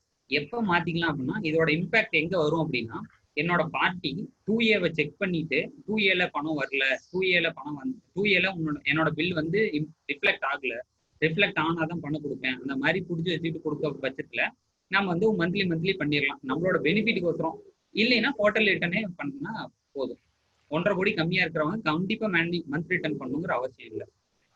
Okay, thank you sir. Thank you very much for the answer. One more question. இப்போ பிளம்பிங் கான்ட்ராக்ட் எல்லாம் எடுக்கிறாங்க இல்லைங்க சார், பிளம்பர்ஸ், அந்த மாதிரி கான்ட்ராக்ட் எடுத்து பண்ணும்போது எங்களுக்கு ஏதாவது ஜிஎஸ்டி உண்டா அப்படின்னு கேட்கறாங்க சார் அவங்க. பிளம்பிங் கான்ட்ராக்டர் சார், பிளம்பிங் அவங்களுக்கு ஏதாவது ஜிஎஸ்டி அப்ளிகபிளா இருக்கான்னு கேட்கறாங்க சார். அதே மேடம், பிளம்பிங் கான்ட்ராக்டர்ங்கும் போது கூட்ஸும் பண்ணுவாங்க சர்வீஸும் பண்ணுவாங்க. அதாவது அவங்களோட லேபர் சார்ஜஸும் அதுல வரும், நம்ம வாங்கிட்டு வர சொல்லி கொடுக்குற பொருளுக்கும் அவங்க சார்ஜஸ் பண்ணுவாங்க. அப்படிங்கும்போது இவங்க கம்பல்சரி காம்போசிஷன் ஸ்கீம்ல போயிட்டா இவங்களோட பெனிஃபிட் இருக்கும். ஆனா சர்வீஸ் சார்ஜ் வந்து அவங்களோட டர்ன் ஓவர்ல 10% அல்லது 5 lakhs இதுல விச் ஹையர் தான் இருக்க முடியும். அந்த மாதிரி இருக்க சூழ்நிலையில இவங்க தனியா இது பண்ணணும், ரெஜிஸ்டர் பண்ணணும், ரெகுலர் டீலரா கன்வெர்ட் பண்ணலாம். Okay, thank you sir. One more question என்னோட சைடுல இருந்து. இப்போ எக்ஸ்போர்ட்டர்ஸ்ங்கும் போதே அத ஜிஎஸ்டி நிறைய விஷயங்கள் இருக்கு, கஸ்டம்ஸ் அந்த மாதிரி இதெல்லாம். இதுல வந்து உமன் ஆண்டர்பிரினர்ஸ்க்கு ஏதாவது ரிலாக்ஸேஷன் இருக்குங்களா in export area particularly? I mask export ஏரியால. Yes sir, yes. கஸ்டம்ஸ்ல இப்போ இதே ஜிஎஸ்டி கஸ்டம்ஸ் எல்லாமே product oriented madam, persons oriented கிடையாது. இன்கம் டாக்ஸ் தான் பர்சன்ஸ் ஓரியன்டட். அதனாலதான் ஃபீமேலுக்கு கம்மியான ரேட்டும் மேலுக்கு அதிகமான ரேட்டு, அதாவது ஹெச்யூஎஃப்க்கு தனி ஸ்லாப், இண்டிவிஜுவல் தனி ஸ்லாப், அந்த மாதிரி கொடுக்கறதுக்கு வாய்ப்பு இருக்கு. இது கமாடிட்டி பேஸ் அப்படிங்கிறதுனால ஜிஎஸ்டி பொறுத்தவரையும் ப்ராடக்ட்க்கு தான் பேஸ். அதை யாரு இது பண்றாங்களோ அவங்களுக்கு கிடையாது மேடம். ஓகே, அவங்க என்ன கூட்ஸ் டீல் பண்றாங்களோ அதுக்கு தான் ரேட். அதாவது commodity related only, not according to the persons சொல்றீங்க.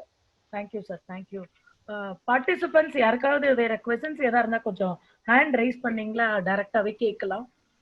பார்ட்டிசிபென்ட்ஸ். மேடம், நான் சரவணன் பேசுறேன் madam, Dharmapuri. Yes sir, please sir, கேளுங்க sir, please sir. Good evening sir. Sir ரொம்ப நல்லா எக்ஸ்பிளைன் பண்ணிட்டு இருந்தீங்க. Thank you very much sir. Sir ஆக்சுவலா இப்ப இந்த நாம கன்ஸ்ட்ரக்ஷன் பண்ணிட்டு இருக்கோம் சார், அதாவது சாரி நம்ம ஃபேக்டரி ரன் பண்ணிட்டு இருக்கோம். நம்ம ஃபேக்டரிக்கோசரம் ஒரு பில்டிங் வந்து கன்ஸ்ட்ரக்ட் பண்ணிட்டு இருக்கோம்.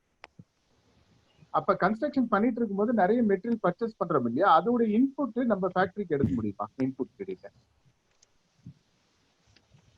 சார் இன்னொரு சொல்லுங்க சார். ஆக்சுவலா நம்ம ஃபேக்டரி ரன் பண்ணிட்டு இருக்கோம் சார். நமக்கோசரம் ஓன் சைட்டு தனியா கன்ஸ்ட்ரக்ஷன் பண்றோம். நம்ம ஃபேக்டரி வந்து பில்டிங் வந்து ஸ்டார்ட் பண்ணி புதுசா கட்டுறோம். அதுக்கு வாங்கக்கூடிய மெட்டீரியல் ஸ்டீல், அயன், இது மாதிரி எல்லா சிமெண்ட்ஸ் எல்லாமே வாங்குறோம் இல்லையா? ஆமாங்க சார். பில்டிங் மெட்டீரியல்ஸ், அதுல வர இன்புட் டாக்ஸுக்கு கன்ஸ்ட்ரக்ஷன் மெட்டீரியல் அப்படின்னு நம்ம பண்ணணும் அப்படின்னா கிடையாதுங்க சார். அதாவது இப்ப ஒரு பிளான்ட் அண்ட் மிஷினரி வாங்குறேன் நான், அந்த பிளான்ட் அண்ட் மிஷினரி ஒரு ரூஃப் போட்டாதான் இயங்கும். அதாவது அதுக்கு ஒரு அடித்தளம் போடணும், அடித்தளத்துல இருந்து மேல ஒரு ரூஃப் போடணும், ரூஃப் போட்டாதான் அந்த பிளான்ட் அண்ட் மிஷினரியே இறங்கும். அப்படின்னா அது மேண்டேட்டரி. அதுக்கான இன்புட் டேக்ஸை நீங்க பிளான்ட் அண்ட் மிஷினரி இன்புட் டேக்ஸை எடுத்துக்கலாம். அதாவது நான் இப்போ பில்டிங் கட்டுறேன், ஸ்டீல் வாங்குறேன், சிமெண்ட் வாங்குறேன், அந்த மாதிரி இருக்கிறதுக்குலாம் இன்புட் டேக்ஸ் எடுத்துக்க முடியாது சார். நீங்க அந்த பில்டிங் கன்ஸ்ட்ரக்ஷனை ரெண்டா பிரிக்கணும். பிளான்ட்டோட எதெல்லாம் சேருது, பிளான்ட் அண்ட் மிஷினரியோட எதெல்லாம் சேருது, அல்லது பில்டிங்கோட எதெல்லாம் சேருது அப்படின்னு ரெண்டா பிரிக்கணும். பிரிக்க முடிஞ்சிச்சுன்னா பில்டிங்க்கு உண்டானதெல்லாம் ரிவர்சல் பண்ணிட்டு பிளான்ட் அண்ட் மிஷினரிக்கு உண்டானது எல்லாமே இன்புட் டேக்ஸ் எடுத்துக்கிறது. ஆக்சுவலா நான் இதை இன்புட்டா யூட்டிலைஸ் பண்ணும்போது நம்ம ஜிஎஸ்டில அக்செப்ட் ஆகிட்டு போயிடுதுங்க. நாளைக்கு ஃபியூச்சர்ல எதுனா அது ப்ராப்ளம் வருமா? செக் பண்ணும்போது தான் ப்ராப்ளம் வருமா இல்ல எப்படிங்க? கண்டிப்பா சார். நீங்க 3Bல இன்புட் டாக்ஸ் பில் வைஸ் கூட போடுறது இல்ல, தோராயமா ஒரு அமௌண்ட் தான் போட போறோம். அந்த அமௌண்ட்டுக்கான பிரேக்கப் டிபார்ட்மெண்ட்டுக்கு தெரியாது, நமக்கு மட்டும்தான் தெரியும். அந்த அமௌண்ட் எந்தெந்த பில்லெல்லாம் ஆட் பண்ணிருக்குன்னு நாளைக்கு நோட்டீஸ் வரும்போது டிபார்ட்மெண்ட் வெரிஃபிகேஷன் அப்பதான் இந்த அமௌண்ட் தெரியும் சார். இப்ப நீங்க இன்னைக்கு அந்த பெனிஃபிட்டை யூஸ் பண்ணும் அப்படிங்கிறதுக்கு டாக்ஸ் வருது, நான் இன்னைக்கு இந்த இன்புட் டாக்ஸ் போட்டுடலாம் தெரியவா போகுது அப்படின்னு நம்ம போட்டுட்டோம் அப்படின்னா நோட்டீஸ் வந்து 6 வருஷத்துல என்னைக்கு வேணா வரலாம் சார். இப்ப 2017க்கு உண்டானதை நம்ம இன்னும் ஒரு 2-3 வருஷம் கழிச்சு அப்ளை பண்ணோம் அப்படின்னா 100% பெனால்ட்டி போடுவாங்க, இன்ட்ரெஸ்ட் 18%. இதெல்லாம் பார்க்கும்போது அந்த டாக்ஸ் அமௌண்ட்டை விட இன்ட்ரெஸ்ட் பெனால்ட்டி எல்லாம் அதிகமா வந்துருக்கு sir. Okay okay fine sir. அது நம்ம இன்கம் டாக்ஸ்ல மட்டும் காமிச்சிக்கலாம், இந்த இன்புட் நம்ம எடுக்கிறது கரெக்ட் இல்ல இல்லையா? ஆமா, பிளான்ட் அண்ட் மிஷினரி உண்டான இன்புட் டாக்ஸ், அதாவது அந்த பிளான்ட் அண்ட் மிஷினரி அந்த இது இருந்தாதான் இயங்கும் அப்படிங்கும் போது நம்ம அதை எடுத்துக்கிறது correct. Thank you sir. Another one question sir. இப்போ ஒரு ஜாப் ஒர்க் நம்ம பண்ணி கொடுக்குறோம், நம்ம ஃபேக்டரியிலே நிறைய சில பேர் ஜாப் ஒர்க் கேட்குறாங்க, ஜாப் ஒர்க் பண்ணி கொடுக்குறோம். முதல்ல வந்து பாத்தீங்கன்னா வேட் இருக்கும்போது ஜேஜே ஃபார்ம்னு ஒன்று இருந்தது, ரொம்ப ஈஸியா இருந்ததுங்க. இப்போ இந்த ஜிஎஸ்டி வந்ததுல இருந்து என்ன ஆகுதுன்னா, நம்ம ஆக்சுவலா அவங்க வேல்யூ ஒரு கூட்ஸ்னா 3 lakhs நம்ம போட்டு அனுப்புறாங்க, நாம ஜாப் ஒர்க் பண்ணி கொடுக்கும்போது 4 lakhs ஆகுதுன்னா நம்ம இன்புட் எடுத்துட்டு மறுபடியும் 4 lakhs போட்டு கொடுத்துட்றோம். இந்த மாதிரி பண்ணிட்டு இருக்கோம். இந்த ஜேஜே ஃபார்ம் மாதிரி சிம்பிளா எதுனா அதுக்கு நம்ம அந்த வித்தின் அந்த 1 lakh மட்டும் நம்ம இந்த தேவையில்லாம வேல்யூ உள்ள வருது, தேவையில்லாம வேல்யூ வெளியே போயிட்டு இருக்கு. அதனால அதுக்கு எதுனா சிம்பிளிஃபைடா எதுனா இந்த ஜேஜே ஃபார்ம் மாதிரி இந்த ஜிஎஸ்டில எதுனா இருக்கா? இருக்கு சார். இந்த ஜிஎஸ்டிலையும் ITC 04ன்னு சொல்லி ஒரு ஃபார்ம் இருக்கு. அது இப்ப வந்து ஸ்ட்ரெஸ் பண்றது இல்ல, மேண்டேட்டரி கொடுக்கல இது வரையும். ஆனா அதுல நாம சொல்லிக்கலாம் ஜேஜே ஃபார்ம் மாதிரி இருக்கும்.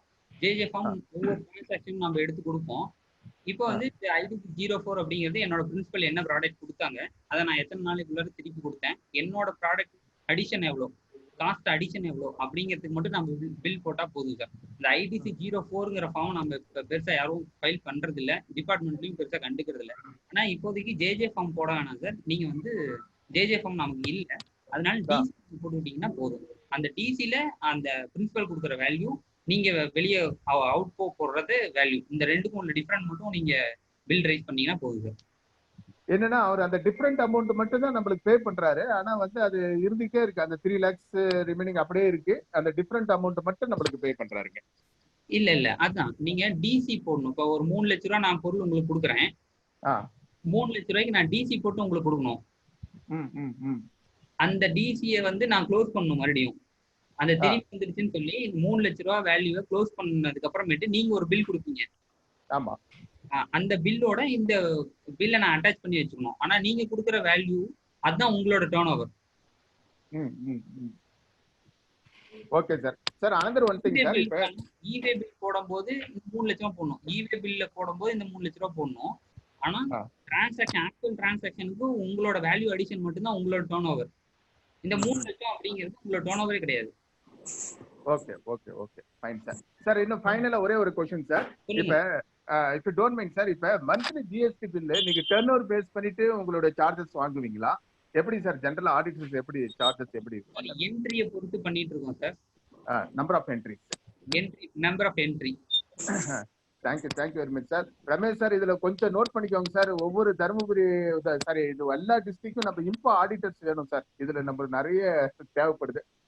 நான் எங்க தேங்க்யூ பண்ணிட்டு இருக்காங்க. இவர் அஸ்வின் கவனிச்சிட்டு இருக்காரு, அவர் கலெக்ட் பண்றாரு. Thank you very much. Thank you sir doing it. Thank you Saravanan sir. Surendran doubt கேட்கலாமா சார்? ஹலோ ஒரு கொஞ்சம் இருங்க, என்ன 2 பேர் வெயிட் பண்ணிட்டு இருக்காங்க. பாக்யலட்சுமி முதல்ல ரைஸ் பண்ணிருக்காங்க, அப்புறம் ஒன் பை ஒன் ஆர்டரா கேக்குறோம் சார். எஸ் சார், ஆர்டரா கேக்குறோம். மிஸ்ஸஸ் பாக்யலட்சுமி பிரேம்குமார் மேடம், நீங்க அன்மியூட் பண்ணிட்டு பேசுங்க madam. Good evening everyone. I'm Bhagyalakshmi Premkumar from Smart Shipping and Logistics. Ma'am, actually நாங்க வந்து monthly GST filing பண்ணிட்டு இருக்கோம். இத வந்து குவார்ட்டர்லியா மாத்த முடியுமா? சுரேந்திரன் சார் மாத்திக்கலாம் மேடம். உங்களோட டர்ன் ஓவர் என்ன மேடம்? 1.5 சொல்லுங்க சார். பாக்யலட்சுமி மேம், யா 1.5 crores கீழயா இல்ல அதோட ஜாஸ்திங்களா? இல்ல 1 crore, below 1 crore. Madam below 1 crore நீங்க லாஜிஸ்டிக்ஸ் மட்டும் ப்ரொவைட் பண்றீங்களா? இல்ல நாங்க இது டிரான்ஸ்போர்ட்ஸும் பண்ணிட்டு இருக்கோம். That is including transports. அதான் ஒன்லி டிரான்ஸ்போர்ட் மட்டும். transport and logistics. That is yard management, repairing, everything adula. Okay, அப்படிங்கும்போது நீங்க காம்போசிஷன் ஸ்கீம்குள்ள வரலாம் மேடம். 3 மாசத்துக்கு ரிட்டர்ன் ஃபைல் பண்ணலாம். உங்களோட டர்ன் ஓவர் வந்து 1 crore கம்மிங்கிறீங்க.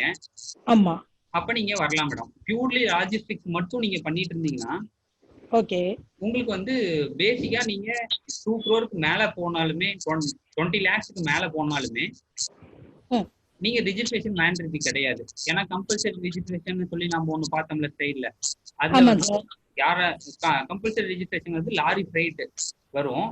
லாஜிஸ்டிக்ஸ் நான் பேமெண்ட் பண்றதா இருந்தா, நான் ஒரு அன்ரிஜிஸ்டர்ட் டீலரா இருந்தா நான் ரெஜிஸ்டர் பண்ணி டாக்ஸ் லைபிலிட்டி கட்டினா போதும். நீங்க என் மேல சார்ஜ் பண்ணணும் அவசியம் இல்லை, பியூர்லி லாஜிஸ்டிக்ஸா இருந்தா. Okay okay. இப்போ I can change it இல்லையா? கண்டிப்பா மேடம். Yeah, thank you very much sir. Thank you பாக்கிய Lakshmi ma'am. Sir next Ezhilarasi Sudharshanan இருக்காங்க. மேடம் நீங்க அன்மியூட் பண்ணிட்டு பேசுங்க மேடம். ஹலோ வணக்கங்க, நான் எழிலரசி பேசுறேன். நான் சிகாகோல இருந்து பேசுறேன். வணக்கம், சிகாகோல இருந்து பேசுறேங்க. ஆக்சுவலி நாங்க இங்க ஒரு புதுசா ஒரு கம்பெனி ஸ்டார்ட் பண்றோம். ஸோ இட்ஸ் பேசிக்கலி ஃபார் எல்லா ஃபேஷன் ப்ராடக்ட்ஸ் தான் அண்ட் அதர் கிட்ஸ் ப்ராடக்ட்ஸ் எல்லாம். ஆனா இந்தியால இருந்து நாங்க கிட்ஸ் இது ப்ராடக்ட்ஸ் வெண்டர்ஸ் எல்லாம் பார்க்கும்போது இங்க எங்களுக்கு கொஞ்சம் கிரியேட்டிவா ஆர்டிஸ்டிக்கான வெண்டர்ஸ் தான் தேவைப்படுறாங்க. ஸோ எங்களுக்கு வர நிறைய வெண்டர்ஸ் விமன் ஆண்டர்பிரினர்ஸ் வந்துட்டு அன்ரெஜிஸ்டர்ட் டீலர்ஸா இருக்காங்க. ஸோ அவங்க கிட்ட இப்போ எப்படி டீல் பண்ணணும், இந்த ஜிஎஸ்டி எல்லாம் ப்ராசஸ் எப்படி போகுங்க? அது நீங்க பர்ச்சேஸ் பண்ற இடத்துல. ஆமாங்க, இந்தியால பர்ச்சேசஸ் இப்போ எல்லாம் விமன் ஆண்டர்பிரினர்ஸ், சில செல்ஃப் ஹெல்ப் குரூப்ஸ் இவங்க எல்லாம் வந்துட்டு நிறைய ப்ராடக்ட்ஸ் பண்றாங்க. ஆனா அவங்க எல்லாம் ரெஜிஸ்டர்டா இல்ல. ஸோ அவங்க கிட்ட இருந்து இப்ப நம்ம பர்ச்சேஸ் பண்ணணும்னா இப்ப எப்படி ப்ரொசீட் பண்றது? அது எக்ஸ்போர்ட்டுக்குன்னா என்ன மாதிரி இஷ்யூஸ் நடுவுல இருக்குங்க, நாங்க எப்படி ப்ரொசீட் பண்ணணும்? அவங்க கண்டிப்பா ரெஜிஸ்டர் பண்ணனாதான் சேல்ஸே பண்ண முடியும் மேடம். ஏன்னா எக்ஸ்போர்ட்டுங்கும் போது ஓகே கண்டிப்பா அவங்க ரெஜிஸ்ட்ரேஷன் பண்ணணும். ஓகே, ஐஇ கோட் அப்ளை பண்ணணும். ஓகே, இந்த சின்ன சின்ன பார்சலா இருந்துச்சுன்னா வேணா ஐஇ கோட் இல்லாம டேரக்டா ஏர்ல வந்து உங்களுக்கு கொரியர் பண்ணிடுவாங்க, கொரியர்ல வந்துடும். ஆனா லீகலா டிரான்சாக்ஷன் பண்ணும்போது கண்டிப்பா அவங்க வந்து ஜிஎஸ்டி ரெஜிஸ்ட்ரேஷன் எடுக்கணும், ஐஇ கோட் எடுக்கணும். அதுக்கப்புறமேட்டு தான் டிரான்சாக்ஷன் பண்ண முடியும். அப்படி பண்றதா கரெக்ட். ஒரே நிமிஷம். ஓகே, இப்போ சொல்லுங்க சார். மேடம் நீங்க கேளுங்க, அதுக்கப்புறம் I will clarify. Okay sir, இப்போ வந்துட்டு இந்தியால கம்பெனி இப்போ அங்க ரெசிடென்ட்ல கம்பெனி ஸ்டார்ட் பண்ணி இப்போ அங்க இருக்கிறவங்க இந்த அன்ரெஜிஸ்டர்ட் டீலர்ஸ் கிட்ட இருந்து வாங்கி இங்க எக்ஸ்போர்ட் பண்ண முடியுமா? இப்போ வேற கம்பெனில வந்துட்டு அவங்க கிட்ட ஐ கோட் இருக்கு, சோ இவங்க கிட்ட வாங்கி அதுக்குள்ள ரூட் பண்ண முடியுங்களா? புரியல மேடம், இன்னொரு நான் சொல்றேங்க. அது சபாசனா கரெக்டா இருக்கும். நான் சொல்றேன். அவங்க வந்து ஒரு அவங்களோட சொந்தக்காரங்களோ இல்ல வேற ஒருத்தரோ அங்க வந்து ஒரு கம்பெனி ஆரம்பிச்சு அந்த கம்பெனி வந்து இவங்கள்ட்ட இருந்து எல்லாம் பர்ச்சேஸ் பண்ணுது. அப்படின்னா அன்ரெஜிஸ்டர்ட் டீலர்ஸ்ல இருந்து பர்ச்சேஸ் பண்ணி இவங்க வந்து ரெஜிஸ்டர்டா இருக்காங்க, அவங்க அப்படி பண்ணலாமா அப்படின்னு கேக்குறாங்க. ஐஎஸ்டி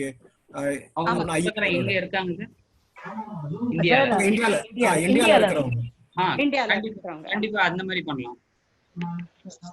அப்ப அன்ரெஜிஸ்டர்ட் டீலர்ஸ் கிட்ட இருந்து வாங்கும்போது அந்த எக்ஸ்ட்ரா அந்த டாக்ஸ் கட்டறது மட்டும் தான் இல்ல, டாக்ஸ் கட்ட தேவையில்லை madam.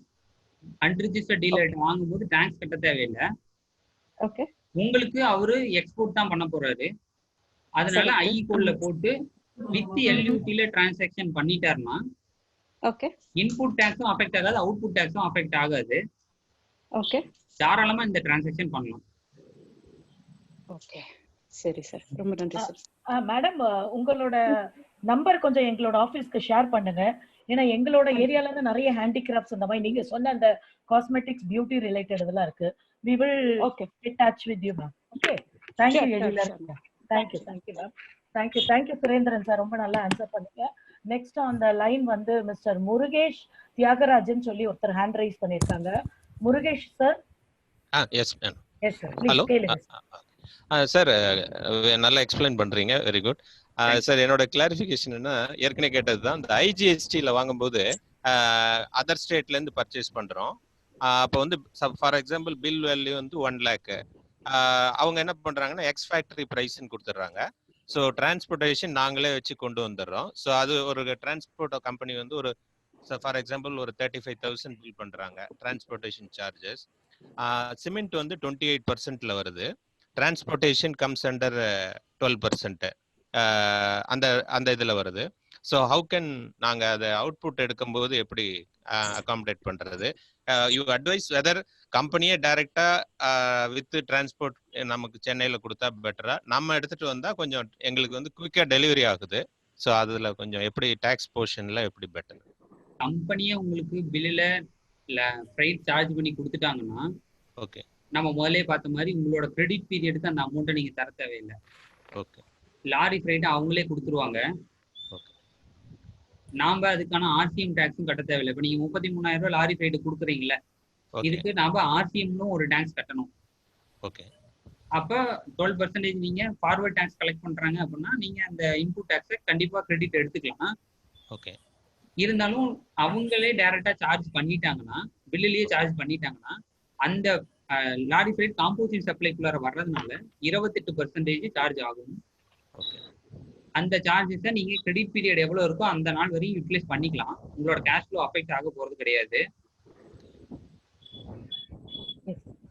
One more addition, sorry. அந்த ஏற்கனவே கேட்ட மாதிரி இப்போ கம்பெனி வந்து டிஃபரெண்ட் ஹெட்ஸ்ல இந்த டிஸ்கவுண்ட்ஸ் எப்படின்னா மந்த் எண்டில் வந்து quantity discount, performance discount various ஹெட்ஸ்ல கொடுக்குறாங்க. சம்டைம் இயர் எண்டில் வந்து overall for the period of 1 இயர்க்கு வந்து சேம் டிஃப்ரெண்ட் ஹெட்ஸ்ல கொடுக்குறாங்க. ஸோ இப்போ நம்ம வந்து அதை வந்து இன்கார்பரேட் பண்ணும்போது அதுக்கான டேக்ஸை நம்ம கம்பல்சரியா கட்டி ஆக்கணுமா? அது வந்து எப்படி சில ஒரு நோட்டிஃபிகேஷன்ல நான் பார்த்தேன் என்னன்னா, ஆல்ரெடி கான்ட்ராக்டட் சைன் இப்போ 2-3 டிஸ்கவுண்ட் வந்து ஆல்ரெடி மியூச்சுவல் அக்ரிமெண்ட் கம்பெனிக்கு நமக்கும் போட்டிருந்ததுன்னா அந்த டிஸ்கவுண்ட்ஸுக்கு டாக்ஸ் கட்ட வேண்டியது இல்லைன்னு சில பேர் சொல்றாங்க. அது எப்படி? ஆமா சார், இப்ப டிஸ்கவுண்ட்டுங்கும் போது உங்களுக்கு பில்லுலயே கொடுத்துட்டாங்க அப்படின்னா நாம அதுக்கு டாக்ஸ் கட்ட போறது இல்ல. இந்த இப்ப நீங்க சாரி டு இன்டர்ஃபியர் பில்லுல கொடுக்கறது இல்ல, அவங்க வந்து எல்லாமே வந்து இயர் எண்ட்ல தான் கொடுக்கும். குவாண்டிட்டி டிஸ்கவுண்ட், குவாலிட்டி டிஸ்கவுண்ட் அந்த மாதிரி கொடுக்கறதுனால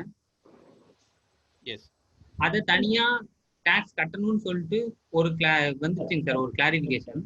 அதுக்கப்புறமேட்டு அதுக்கு உண்டானதெல்லாம் சப்ளையா கன்சிடர் பண்ண தேவையில்லைன்னு சொல்லிட்டு ஐ திங்க் 109ன்னு நினைக்கிறேன் சர்க்குலர். அதுல பாத்தீங்கன்னா அதுல டீடைலாவே போட்டிருக்காங்க, அதை ஒமிட்டும் பண்ணிட்டாங்க. Okay, okay sir. Thank you Murugesh sir. உங்களான क्वेश्चनக்கு ஆன்சர் கிடைச்சிருக்குன்னு நினைக்கிறேன். Thank you. And then next in the line mister sir Oppo A3s ன்னு இருக்கீங்க. நீங்க பேசுங்க. வணக்கம் மேடம்.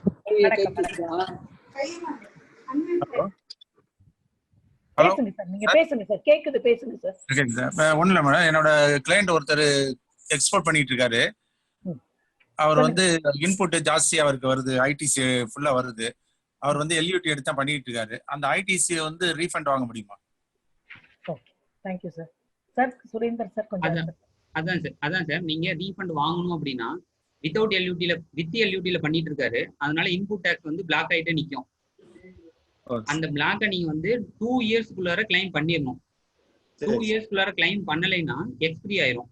நீங்க அதை கையில ரீஃபண்டா வாங்க முடியாது. இன்புட் டாக்ஸா உங்ககிட்ட உங்க அக்கௌண்ட்ல இருந்துகிட்டே இருக்கும். நீங்க என்னைக்கு அவுட்புட் டாக்ஸ் சார்ஜ் பண்றீங்களோ அந்த அன்னைக்கு தான் உங்களுக்கு அந்த அமௌண்ட் குறையும். அதனால இனிமேல் பண்ற எக்ஸ்போர்ட் எல்லாம் வித்தவுட் எல்யூடில பண்ண சொல்லுங்க. வித்தவுட் எல்யூடில பண்ணாங்கன்னா ஒரே ஒரு சின்ன கம்ப்ளைண்ட் தான். 2 பில்லு போடுவாங்க, ஒன்னு ஐஎன்ஆர்ல போடுவாங்க, இன்னொன்னு அந்த டாலர்ல போடுவாங்க, இல்ல ஏதோ ஒன்று யூரோல போடுவாங்க. அந்த ஐஎன்ஆர்ல போடுற இதுல டாக்ஸ் போட சொல்லுங்க. ஷிப்பிங் ஏஜென்ட் கிட்ட கொடுக்கும்போது வித்தவுட் எல்யூடின்னு சொல்லி கொடுத்துருங்க. நீங்க GSTR 1லயும் 3Bலயும் ஷிப்பிங் வேல்யூல என்ன அமௌண்ட் இருக்கோ அதை போட்டு ரிட்டர்ன் ஃபைல் பண்ணீங்கன்னா ஒரே வார்த்தம், அதாவது 11 நாள், மேக்ஸிமம் 11 நாளைக்குள்ளார அந்த இன்புட் டாக்ஸ் உங்களுக்கு ரீஃபண்ட் வந்துடும். உங்க பேங்க் அக்கௌண்ட் டியூட்டி டிராபேக் வருது இல்ல சார், உங்களுக்கு அந்த பேங்க் அக்கௌண்ட்டுக்கு உங்களுக்கு பணம் வந்துடும். இல்ல அவர் எல்யூடி எடுத்திருக்காரு சார். எல்யூடி எடுத்திருக்காரு, நீங்க எல்யூடி எடுத்துக்கலாம். எல்யூடி எடுத்ததுனால எல்லா டிரான்சாக்ஷனுக்கும் எல்யூடி யூஸ் பண்ணணும்னு அவசியம் இல்லை. ஒரு டிரான்சாக்ஷன் எல்யூடி எடுக்கலாம், ஒரு டிரான்சாக்ஷன் எல்யூடி இல்லாம கூட பண்ணலாம். சரி சார். Another question sir. அந்த அதாவது கிளையண்ட் ஒருத்தர் வந்து இப்ப காம்போசிட் டீலரா தான் இருந்துகிட்டு இருக்காரு. இப்போ திடீர்னு வந்து இந்த லாஸ்ட் குவார்ட்டருக்கு வந்து அவர் ஓபன் பண்ணி போட போகையில ஆட்டோமேட்டிக்கா ரெகுலர் டீலர்னு காட்டுது. ஓகே, அதை எப்படி சார் அதை திருப்பி இது பண்றாரு, ரெக்கார்ட் பண்றாரு? சார் ரெகுலர் டீலர்ல இருந்து காம்போசிஷன் ஸ்கீமுக்குள்ள வர்றதுக்கு தான் டேட் கொடுத்துருக்காங்க சார். காம்போசிஷன் ஸ்கீம்ல இருந்து ரெகுலர் டீலருக்கு வர்றதுக்கு என்னைக்கு வேணா மாறிக்கலாம் சார். ஏன்னா அதுக்கு டேர்ன் ஓவர் நிறைய கிரிட்டீரியா இருக்கு. டேர்ன் ஓவர் அதிகமாயிடுச்சுன்னா அல்லது நீங்களே விருப்பப்பட்டா அந்த மாதிரி நிறைய டேட்ல வேரியஸ் டேட்ல நீங்க காம்போசிஷன் ஸ்கீம்ல ரெகுலர் டீலருக்கு கன்வெர்ட் பண்ணிக்கலாம். ஆட்டோமேட்டிக்கா ரெகுலருக்கு மாறிடுச்சு. எப்படி அது ஆட்டோமேட்டிக்கா மாறிச்சுன்னு தெரியல. ரெகுலரா மாறிடுச்சு ஆட்டோமேட்டிக்கா. ஆமா சார். ஆமா. டேர்ன் ஓவர் எவ்வளவு? டேர்ன் ஓவர் கம்மி தான். அவருக்கு வந்து ஒரு 1 crore தான். கண்டிப்பா ஆட்டோமேட்டிக்கா மாறது வாய்ப்பே இல்லை சார். அதான் ரெகுலரா அவருக்கு போட்டுக்கிட்டு இருக்கோம். 2 years போட்டுட்டு தான் இருக்கேன். இப்போ திடீர்னு பார்த்தா இந்த கோர்ட்டுக்கு ஓபன் பண்ணி பார்த்தோம்னா ப்ராப்பரா ஃபைல் பண்ணிட்டு தானே இருக்கீங்க? எல்லாம் பண்ணிருக்கு. அப் டு டேட் பண்ணிருக்கு. என்னையில இருந்து மாறிச்சு? ஏப்ரல்ல இருந்து மாறிச்சா? ஏப்ரல்ல இருந்து மாறி இருக்கு. அப்ப நீங்க ஏப்ரல்ல இருந்து மாறிடுச்சா? மாறி இருக்கு சார். ரெகுலருக்கு மாறி இருக்கு. இப்போ ரிட்டர்ன் போட போயில பார்த்தோம் ரெகுலர்ல இருக்கீங்கன்னு சொல்லிட்டு ஆப்ஷன் காட்டுது. ஏப்ரல் 2018ல மாறிடுச்சாங்க சார் இல்ல 19ல மாறிச்சா? இல்ல ஏப்ரல் 2020 எதுல இப்ப சாரி ஜனவரி பிப்ரவரி மார்ச் ரிட்டர்ன் போடுறோம்ல சார். ஏப்ரல் 2020ல வாய்ப்பு இல்லைங்க சார். நீங்கன்னா விருப்பப்பட்ட யூசர் ஐடி பாஸ்வேர்ட் கொடுங்க. நம்ம அதுல என்ன தப்பு நடந்துருக்குன்னா பார்த்து சொல்லலாம். நீங்க 2 பேரும் பர்சனலா பேசிருங்க சார். நான் அவங்க நம்பர் ஷேர் பண்ணிடுறேன். ஓகே. நீங்க அவங்கள்ட்ட பேசிருங்க சார். அடுத்தது பாபுன்னு ஒருத்தர் வெயிட் பண்றாங்க. சுப்பிரமணியம் பிள்ளைன்னு ஒருத்தர் வெயிட் பண்றாரு. சுப்பிரமணியம் பிள்ளைன்னா கொஞ்சம் வெயிட் பண்ணுங்க. சபாநாயகம் சார் 1 minute. பார்த்த சாரதின்ற ஒரு ஹேண்ட் ரைஸ் பண்ணிருக்காங்க. அவங்க கொஞ்சம் பேசிட்டு அப்புறம் இவங்க வரட்டும். லைன்ல வந்துட்டு இருக்காங்க. Mister Partha Sarathy sir. Yes yes madam. Madam ஆக்சுவலா எனக்கு ஒரு சின்ன சஜஷன் தான் மேடம். இப்போ ஒரு சாரோட இன்டராக்ட் பண்ணும்போது அதே ஃபீல்ட்ல இருக்கிற ரிலேட்டடான ஆள் ஒருத்தர் எக்ஸ்பிளைன் பண்ணா இன்னும் கொஞ்சம் நல்லா இருக்கும். நீங்க உங்களுக்கு இன்கம் டாக்ஸ் பார்ட்ல நீங்க பண்ணிடுறீங்க. ஃபார் எக்ஸாம்பிள் அவர் சிமெண்ட் டீலர் கேட்டார் இல்லையா, டிஸ்கவுண்ட் ஆனுவல் டிஸ்கவுண்ட் கொடுக்கறதுன்றது. ஆமா சொல்லுங்க. அவர் வந்து ஆனுவலா கொடுக்கறது அவர் கொடுக்கறதுக்காக கேட்டாரு. சார் சொன்னது வந்து அவர் பர்ச்சேஸ் பண்ண இடத்துல சொல்றதுக்காக சொன்னாரு. அப்போ அந்த மாதிரி ஃபீல்ட்ல இருக்கவங்க சஜஸ்ட் பண்ணா இன்னும் கொஞ்சம் நல்லா இருக்கும் இன்டராக்ட் பண்ணும்போது. சரிங்க சார். கண்டிப்பாங்க சார். ஏன்னா ஜிஎஸ்டி ரிலேட்டட் இதுன்னு போது அந்த சேம் இதுல இருந்து பேசுறது நல்லா இருக்கும். ஆமா ஆமா மேடம். அதே மாதிரி இவங்க மேடம் கேட்டதும் அதே மாதிரி தான். ஏன்னா அவங்களே எங்க கம்பெனி பண்ணாங்க அப்படின்னா அதுதான் பெட்டரா இருக்கும். பட் சார்ட்ட அது போய் சேரும்போது கொஞ்சம் மாறி போகுது. ஓகேங்க சார். அவங்க கேட்ட क्वेश्चन வேற, சார் ஆன்சர் பண்ணது வேற. ஆமா ஆமா ஆமா. அவங்களோட சிஸ்டர் கன்சர்னை இங்க ஸ்டார்ட் பண்ணா நல்லா இருக்கும் அப்படின்றது பண்ணும்போது அதுதான் கரெக்ட். பட் அங்க சார்ட்ட போய் ரீச் ஆகும்போது அது ஆன்சர் வேற மாதிரி போயிடுது. அதுக்காக ஒரு ஐடியாக்காக தான் மேடம் சொல்றேன், வேற ஒண்ணும் இல்ல. சரிங்க சார். கண்டிப்பாங்க சார். அது ரிலேட்டட் ஆட்கள் பண்ணறேன். பாக்குறேன் சார்.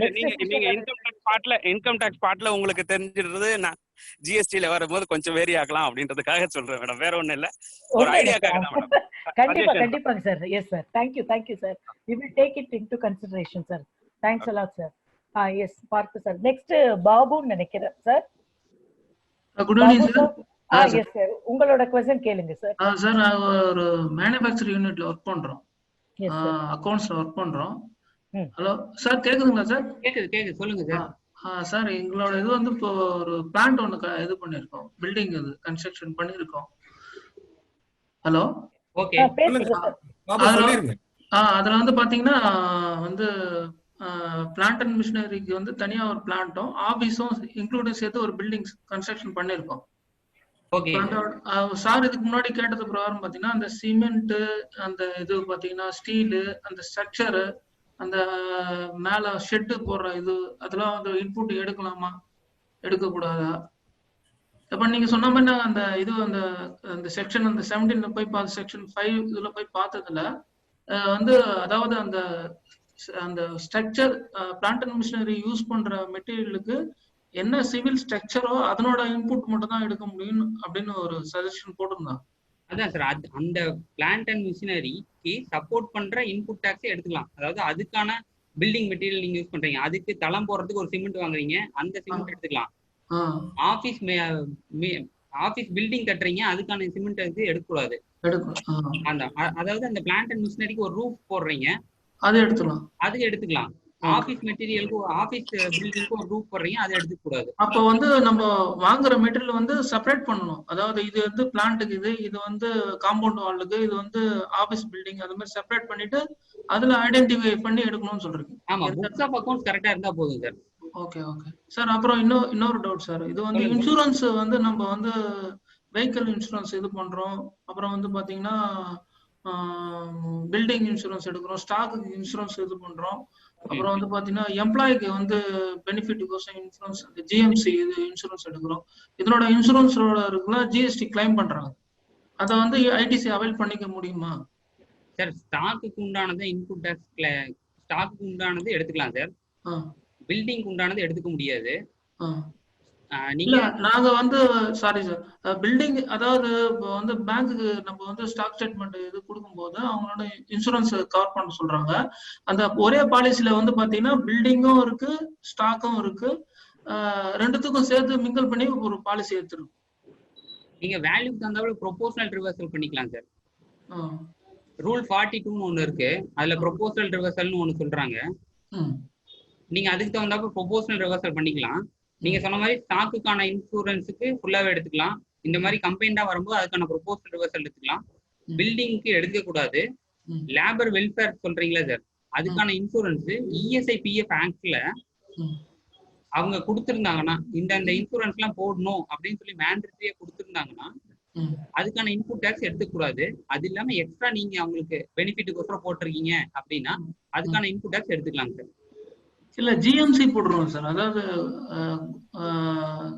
மெடிக்கல் ஏதாவது கிளைம் எதனா ஆக்சிடென்ட் இன்சூரன்ஸ் அந்த மாதிரி போட்டிருக்கோம். அது இஎஸ்ஐ பிஎஃப் ஆக்ட்ல நீங்க ரெஜிஸ்டர் பண்ணி இஎஸ்ஐ பிஎஃப்ல அந்த இது இன்சூரன்ஸ் கண்டிப்பா போடணும் அப்படின்னு சொல்லி இருந்துச்சுன்னா அதுக்கு உண்டான இன்புட் டாக்ஸ் நீங்க எடுத்துக்க கூடாது. இல்ல அதாவது இப்போ 15,000 வாய்ஸ் கேக்குதுங்களா சார்? கேக்குது சொல்லுங்க. இல்ல சார், இப்போ வந்து இஎஸ்ஐ வந்து பாத்தீங்கன்னா 20,000 மேல கட்ட தேவையில்ல சேலரியில, அப்படிதானே சார்? ஆமா, இல்ல சார் நீங்க சொல்றதெல்லாம் இஎஸ்ஐ பிஎஃப் ஆக்ட்ல எம்ப்ளாய்க்கு சில இதெல்லாம் பெனிஃபிட் பண்ணணும்னு சொல்லியிருப்பாங்கல்ல. ஆமா ஆமா, அந்த மாதிரி பெனிஃபிட்ல இந்த இன்சூரன்ஸ் வந்து இருந்துச்சுன்னா அதோட இன்புட் டாக்ஸ் எடுத்துக்கூடாது. அதர் தென் அதுல சொல்லாம நீங்களா அவங்களுக்கு ஒரு பெனிஃபிட் பண்றீங்கன்னா அதுக்கான இன்புட் டாக்ஸ் எடுத்துக்கலாம். Okay sir. அப்ப இந்த வெஹிக்கிள் சார், லாரிக்கு வந்து இன்சூரன்ஸ் இது பண்றோம், அப்புறம் காருக்கு ஆபீஸ் ரிலேட்டடா சொல்றேன், ட்ரக்குக்கு இன்சூரன்ஸ் போடுறோம், ஆபீஸ் காருக்கு வந்து இன்சூரன்ஸ் இது பண்றோம், அதுலாம் ஜிஎஸ்டி வருது, அதெல்லாம் அதோட இன்சூரன்ஸ் எடுத்துக்கலாம் சார். எடுத்துக்கலாம். ஓகே. இப்போ ஆபீஸ் ரிலேட்டடா வந்து இது நம்ம பஸ் வாங்குறோம், கார் வாங்குறோம், அதனால ஜிஎஸ்டி கிளைம் பண்ண முடியும். பேசஞ்சர் கூட்ஸ் எடுத்துக்க கூடாதுங்க சார். இப்போ காரோ பேசஞ்சர் கூட்ஸ் எடுத்துக்க கூடாது. ஓகே. ஆபீஸ் ஸ்டாஃப்க்கு வந்து கேப் வாங்கும்போது அந்த இது இன்புட் எடுத்து. ஆமா, பேசஞ்சர் வெஹிக்கிள் அந்த எடுத்துக்க கூடாது. ஃபர்தர்ஸ் ஆஃப் பிசினஸா இருந்தாலுமே பேசஞ்சர் இருக்கிறது எடுத்துக்க கூடாது. இல்ல சார், கேப் சொல்றேன். இப்போ வந்து ஸ்டாஃப் வந்து பிக்கப் டிராப்புக்கு கேப் எடுத்துக்க கூடாது சார். கேப் எடுத்துக்க கூடாது. ஒன்லி ட்ரக் மட்டும் எடுத்துக்கலாம். மெட்டீரியல் மூவ்மென்ட்க்கு ட்ரக் மட்டும் டிரான்ஸ்போர்ட் மட்டும் தான் எடுத்துக்கணும். Okay sir. லாஸ்டா ஒரு क्वेश्चन, இந்த ஐடிசி வந்து 04 சொல்லிருந்தீங்கல, ஐடிசி 04 சப் கான்ட்ராக்ட் இது வந்து மூவ்மென்ட், இதுக்கு வந்து இது வந்து நாங்க சப் கான்ட்ராக்ட் மூவ்மெண்ட் நாங்க வந்து பண்றோம், ரெகுலரா பண்றோம், சப் கான்ட்ராக்ட் மூவ்மெண்ட் பண்றோம். பண்ணும்போது நாங்க வித்தவுட் ஜிஎஸ்டி போட்டு இவே பில் ஜெனரேட் பண்ணி அனுப்புறோம். இப்போ வந்து சப்ளையர் சைட்ல வந்து அதாவது சப் கான்ட்ராக்ட் சைடு ரீச் ஆன உடனே அவங்க வந்து அன்ரெஜிஸ்டர்ட் டீலராகவும் இருக்கலாம், இல்ல ரெஜிஸ்டர்ட் டீலராகவும் இருக்கிறாங்க. அவங்க வந்து ரிட்டர்ன் அனுப்பும்போது இவே பில் போட்டு அனுப்புறாங்க. சில அன்ரெஜிஸ்டர்ட் டீலர் வந்து நாங்களே வந்து ரிட்டர்ன் எடுத்துக்கிற மாதிரி இவே பில் போட்டு ரிட்டர்ன் எடுத்துருக்கோம். ஆனா இதை வந்து நீங்க சொல்ற மாதிரி அந்த எங்களால நாங்க ட்ரை பண்ணும் போது அந்த ஐடிசி 04 போயிட்டு என்டர் பண்ணி அதை ஃபைல் பண்ண முடியல, கம்ப்ளீட் பண்ண முடியல. இப்ப ஸ்டார்டிங்ல இருந்து நாங்க அதை ரிட்டர்னை வந்து ஃபைல் பண்ணாம இருக்கோம். அதனால எதனா ஃபியூச்சர்ல இஷ்யூ வருமா? ஆனா இவே பில்லாம் போட்டு கரெக்டா வச்சிருக்கோம். ரிட்டர்ன் அமிச்சது ரிட்டர்ன் எடுத்திருக்கோம், அமிச்ச மெட்டீரியல் வந்து இவே பில் போட்டு ரிட்டர்ன் எடுத்திருக்கோம். ஓகே. இப்போதைக்கு ஐடிசி 04 சஸ்பெண்ட்ல இருக்குங்க சார், மேண்டேட்டரி இன்னும் பண்ணல. அதனாலதான் ரிட்டர்ன் ஃபைலிங் டேட் அவங்க எக்ஸ்பெண்ட் பண்ணிட்டே இருக்காங்க. எக்ஸ்டெண்ட் பண்ணி ஆனா போர்ட்டல் ஓபன்ல தான் இருக்கு. போர்ட்டல் ஓபன்ல தான் இருக்கு. நீங்க ஃபைல் பண்ணா ஃபைல் பண்ணலாம். ஆனா நீங்க சொன்ன மாதிரி அதுல நிறைய பக்ஸ் இருக்கு சார், எரர் காமிச்சிட்டு இருக்கு. அதனால நீங்க வந்து டிசியும் அவங்களோட இவே பில்லும் ப்ராப்பரா இருந்தா போதும் சார். ஓகே. ஆடிட்ல எதுவும் क्वेश्चन ரைஸ் பண்ண மாட்டாங்க, ஏன் நீங்க இதெல்லாம் இருந்து பண்ணல, இதனால அதுக்கு வந்து டிலே ஃபைலிங் என்ன இது அந்த வாய்ப்பு இல்லைங்க சார். வாய்ப்பு இல்லை. இப்போ வந்து இப்போ நம்ம வேல்யூ எல்லாம் பாத்தீங்கன்னா யூஜா இருக்குது. இப்போ நாங்க மெட்டீரியல் வந்து டெஸ்டிங்க்கு அனுப்புறோம், பெங்களூரு பரோடாக்குலாம் அனுப்புறோம். அங்க மெட்டீரியல் டெஸ்டிங் அனுப்பும் போது அதனோட வேல்யூ வந்து 50 லட்சம் 70 லட்சம் அப்படி போட்டு அனுப்பும் போது வித்தவுட் ஜிஎஸ்டி போட்டு டெஸ்டிங் பர்பஸ் போட்டு அனுப்புறோம், ரிட்டர்ன் அதே எடுத்துடுறோம், உள்ள யூஏ போட்டு எடுத்துரும். இப்ப அதுக்கு வந்து ஜிஎஸ்டி அவங்க வந்து ஆடிட் டைம்ல இது வந்து ஜிஎஸ்டி வந்து ஃபைல் பண்ணல அப்படின்னு சொல்லிட்டு ரைஸ் பண்ணுவாங்க. இல்ல சார், டாக்குமெண்ட் கரெக்டா இருந்தா போதும் சார். Okay okay. இப்போ என்ன மெட்டீரியல் நீங்க ஜாப் ஒர்க் பண்ணீங்களோ அதுக்கு வந்து அவுட் வந்து போட்டு அதை ஜீரோ பண்ணி க்ளோஸ் பண்ணி வச்சுக்கணும் பேப்பர். ஆமா, இந்த ஓபன் பண்ண டிசியை க்ளோஸ் பண்ணியிருந்தா போதும் சார். பாபு சார், இன்னும் நிறைய டவுட்ஸ் இருந்தா நீங்க சாரோட. ஓகே ஓகே, முடிஞ்சிச்சு மேடம், முடிஞ்சிச்சு. Yes, thank you sir. Thank you sir. இப்போ உங்களுடைய நம்பர் கொஞ்சம் ஷேர் பண்ணீங்கன்னா டவுட்ஸ் இருக்கிறவங்க எல்லாருமே கிளாரிஃபை பண்ணிப்பாங்க சார். உங்க நம்பர் கொஞ்சம் 99 65 99 408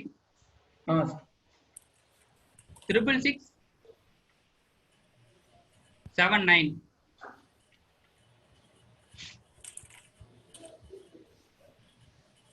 தேங்க் யூ சார். ரொம்ப ஒரே நிமிஷங்க. சுப்பிரமணியம் பிள்ளைன்னு ரொம்ப நேரமா வெயிட் பண்றாங்க. எஸ், சுப்பிரமணியம் சார் கொஞ்சம் அன்மியூட் பண்ணிட்டு பேசுங்க சார்.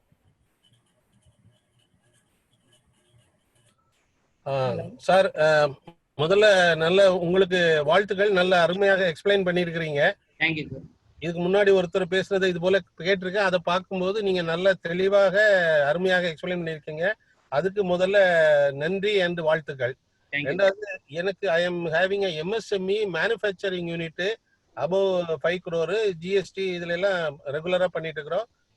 ஆட்டோமொபைல் ஃபீல்ட்ல டாடா காம்பனன்ஸ் சப்ளை பண்ணிட்டு இருக்கிறோம். அதுல அந்த மாதிரி ஏதாவது வந்துன்னா கிரெடிட் நோட் எல்லாம் போட்டு அகைன்ஸ்ட் இன்வாய்ஸ் ரெகுலரா பண்ணிட்டு இருக்கிறோம்.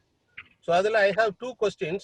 ஒரு முறை என்ன ஆயிடுச்சு, நாங்க இந்த பிரைஸ் டிஃபரன்ஸ் வந்ததுனால ஒரு 2 months டோட்டல் காம்பனன்ட் சப்ளை பண்ணதுக்கு மொத்தமா ஒரு கிரெடிட் நோட் போடணும் அப்படின்னு போட்டு என்ட்ரி பண்ண போனா it is asking for the previous reference invoice number கேக்குது. Because it was number of invoices அந்த மந்த் ஃபுல்லா பாத்தீங்கன்னா ஒரு 200 இருக்கும்.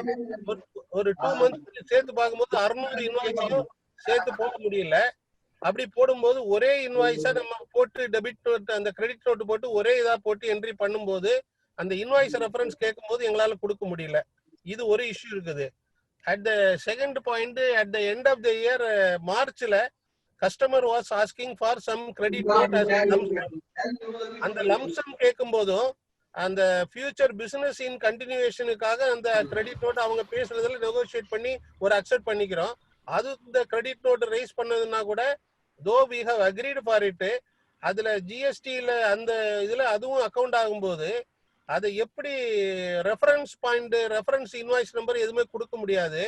லம்சமா, ஏன்னா எவ்ரி மந்த் ரிட்டர்ன்ஸ் வந்ததுன்னா அதை அந்தந்த மாசத்துல கழிச்சுட்டு கரெக்டா பண்ணிட்டு இருக்கிறோம். ஒன்னும் இஷ்யூ கிடையாது.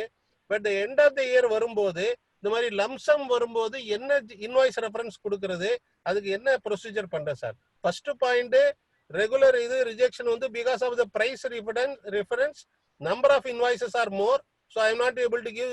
ஏன்னா சிங்கிள் இன்வாய்ஸ் பார்த்தீங்கன்னா 5000 10,000 இருக்கும். அந்த டோட்டல் வேல்யூ பார்க்கும்போது 2 லட்சம் வரும்போது எந்த இன்வாய்ஸ் ரெஃபரன்ஸும் கொடுக்க முடியாது. ஸோ இன்வாய்ஸ் இந்த value is more than the invoice வேல்யூன்னு சொல்லும், அதனால எடுத்துக்காது. ஸோ 2 கேஸ்லையும் இன்வாய்ஸ் ரெஃபரன்ஸ் கொடுக்க முடியல. இந்த கிரெடிட் நோட்டை எப்படி அக்கௌண்டபிலிட்டி பாயிண்ட் ஆஃப் வியூ எப்படி அக்கௌண்ட் பண்றது சார்? சார், இது ஒரு விஷயம் இருக்குங்க சார். இது என்னன்னா நீங்க சொல்ற மாதிரி ஆல்ரெடி டிஸ்கஸ் பண்ண மாதிரி இந்த குவாலிட்டி டிஸ்கவுண்ட் குவான்டிட்டி டிஸ்கவுண்ட்லாம் ஓவரால் இயர் கொடுக்குறாங்கல்ல சார், அவங்களும் இந்த மாதிரி பில் வைஸ் மெயின்டைன் பண்ண முடியாது. இது எல்லாத்துக்கும் செக்ஷன் 15ல என்ன சொல்றாங்க அப்படின்னா கான்ட்ராக்ட் போட்டுக்கலாம் சார். இப்போ நாம 2 பேரும் மியூச்சுவலா ஒரு கான்ட்ராக்ட் போட்டு அந்த கான்ட்ராக்ட் மூலியமா இந்த கிரெடிட் நோட்டை இஷ்யூ பண்ண முடியும். அப்படி இஷ்யூ பண்ணும்போது நம்ம இன்வாய்ஸ் நம்பர் அந்த இடத்துல போடணும்னு அவசியம் இல்லை சார். ஆனா ரிட்டன் GSTR 1 ஃபைல் பண்ணும்போது மேண்டேட்டரி டீட்ல அது கேக்குது. நீங்க அதுக்கு என்ன பண்ணணும் அப்படின்னா ஸ்கிரீன்ஷாட்டை ஒன்று எடுத்து இந்த மாதிரி ஒரு டீட்டெயில் ஒரு மெயில் அனுப்பிச்சு ஹெல்ப் டெஸ்க் அனுப்பிச்சிங்கன்னா அவங்க அதை ஒரு கோட் கொடுக்குறாங்க சார். ஒரு கோட் மாதிரி இதை நம்ம ஃபேஸ் பண்ணியிருக்கோம். இதுக்கு ஒரு கோட் மாதிரி கொடுக்குறாங்க. அந்த இடத்துல நீங்க அந்த நம்பரை புக் பண்ணீங்கன்னா போதும், ரிட்டர்ன் போயிருக்குங்க சார், எடுத்துக்குது. ஓகே. அதாவது இப்ப குவான்டிட்டி டிஸ்கவுண்ட் குவாலிட்டி டிஸ்கவுண்ட்லாம் ஃபுல் இயருக்கு கொடுக்கும்போது அந்த அக்ரிமெண்ட் பேஸ்ல நம்ம போடும்போது அது வந்து எடுத்துக்க மாட்டேங்குது. ஏன்னா இப்ப நீங்க சொன்ன மாதிரி ஒரு இன்வாய்ஸ் வந்து 5000 ரூபா தான் இருக்கும், அதிகபட்சமே 5000 தான் இருக்கும். ஆனா நம்ம வந்து கிரெடிட் நோட் 2 லட்சம் ரூபாய்க்கு கொடுக்குற மாதிரி ஒரு சூழ்நிலை வரும். அந்த மாதிரி நீங்க வந்து ஹெல்ப் டெஸ்க்கு ஒரு மெயில் போட்டீங்கன்னா அவங்க ஒரு கோட் மாதிரி கொடுக்குறாங்க சார். நீங்க அதை புக் பண்ணீங்கன்னா ரிட்டர்ன் ஃபைல் ஆகுது சார். நம்ம ஃபேஸ் பண்ணிருக்கோம். ஆமா. சோ இந்த 2 கேஸ்லயுமே அதை யூஸ் பண்ணிக்கலாம் சார். ஆனா அதுக்கு நீங்க வந்து கண்டிப்பா அந்த என்னைக்கு 1/4 அன்னைக்கு ஒரு பில்லு போடுறீங்க அப்படின்னா 1/4 அன்னைக்கு இந்த அக்ரிமெண்ட் போட்டுருணும். அக்ரிமெண்ட்டுங்கிறது ஒரு ப்ராப்பர் ஃபார்மெட்லாம் இருக்கணும்னு அவசியம் இல்லை. உங்க லெட்டர் ஹெட்ல இந்த மாதிரி நான் ஒரு டிரான்சாக்ஷன் பண்ணேன், இதுக்கு இவ்வளவு கிரெடிட் நோட் கொடுக்குறாங்க, இந்த வேல்யூ நாங்க 2 பேரும் அக்ரி பண்ணிக்கிறோம் அப்படின்னு இருந்தா போதும் சார். உங்க லெட்டர் ஹெட்லயே இருந்தா போதும். So அப்படினா there is a agreement between the buyer and the seller, there should be agreement. Yes, yes. ஆமா சார், அது கண்டிப்பா இருக்கணும். ஓகே, பட் இது ஓகே. இந்த ப்ரொசீஜர் பத்தி கஸ்டமர் எண்ட்ல கேட்டா கூட தோ தேர் MNC companies and top level executives எல்லாம் இருக்காங்க, they are also not able to give a proper solution. இப்படி ஒண்ணு இல்ல சார், இந்த மாதிரி ஒரு பிரச்சனை நமக்கு இல்லையா சார்? இதுல கரெக்ட் நீங்க சொல்றது கரெக்ட். இது வந்து ஜிஎஸ்டி ரிட்டர்ன்ல இருக்க பக்ஸிங் சார். ஏன்னா அவன் ஒரு இந்த மாதிரி செக்ஷன் 15 சொல்லிட்டு ரிட்டர்ன் ஃபைல் பண்ணும்போது ஒரு இன்வாய்ஸோட லிங்க் பண்ண அப்படின்னா நம்மளாலே பண்ண முடியாது. இது நம்ம ஆல்ரெடி ஃபேஸ் பண்ண ஒரு விஷயம் தான். இதுக்கு இந்த மாதிரி நீங்க பண்ணீங்கன்னா சொல்யூஷன் இருக்கு சார், நம்ம ரிட்டர்ன் ஃபைல் பண்ணிக்கலாம். இது எப்படின்னா மார்ச் மாசம் ரிட்டர்ன்ல தான் பிரச்சனை வரும். மார்ச்ல தான் ப்ராப்ளம், மார்ச்ல தான் பிரச்சனை வரும். இந்த மார்ச் மாசம் ரிட்டர்ன்ல அதே மாதிரி வந்திருக்கு, நம்ம சால்வ் பண்ணிருக்கோம் சார், ஒன்றும் பிரச்சனை இல்லை. இப்போ இந்த மார்ச் ரிட்டர்ன் பண்றதுக்கு இப்ப டேட் கொடுத்துருக்காங்களே, இப்ப இந்த டேட்டுக்கு உள்ளாடி பண்ணி ஆகணும். அப்போ ஆமா சார், இது ரெண்டு வந்ததுனால வந்துடும் சார். ஒரு 3 நாள்ல வந்துடும் சார், ரிப்ளை வந்துடுது. ஓகே, அப்படி இல்ல என்ன பண்ணணும், எனக்கு நம்பர் இருக்குல்ல சார், நீங்க கூப்பிடுங்க, நான் உங்களுக்கு சொல்றேன். Thank you Subramaniam. Subramaniam sir, yes. கண்டிப்பா yes sir. Okay, thank you sir, thank you very much sir. Thank you sir. Thank you Subramaniam sir. Surendran sir ரொம்ப அழகா சொன்னீங்க. ஜிஎஸ்டின்றது ஒரு வேஸ்ட் சப்ஜெக்ட், அதுல நிறைய இருக்கு. நம்ம எல்லாமே இந்த ஒரு செஷன்ல நம்மளால ஒரே நேரத்துல எல்லாரையும் எக்ஸ்பிளைன் பண்ணல, அதுதான் உண்மை. இப்ப கலைவாணி மேடம் குழந்தை மாதிரி மேடம், இப்பதான் 3 வருஷம் ஆயிருக்கு. நிறைய பேருக்கு அதுல நிறைய டவுட்ஸ் இருக்கு. அது இன்டெப்த் நாலேஜ் இருக்கும்போதுதான் அதை நீங்க ரொம்ப அழகா எக்ஸ்பிளைன் பண்றீங்க. எல்லா செக்ஷன்ஸ்லயும் உங்களுக்கு நல்ல நாலேஜ் இருக்கு. Really great sir. இப்ப கலைவாணின்னு ஒரு மேடம், கலைவாணி மேடம் அன்மியூட் பண்ணிட்டு கேளுங்க madam.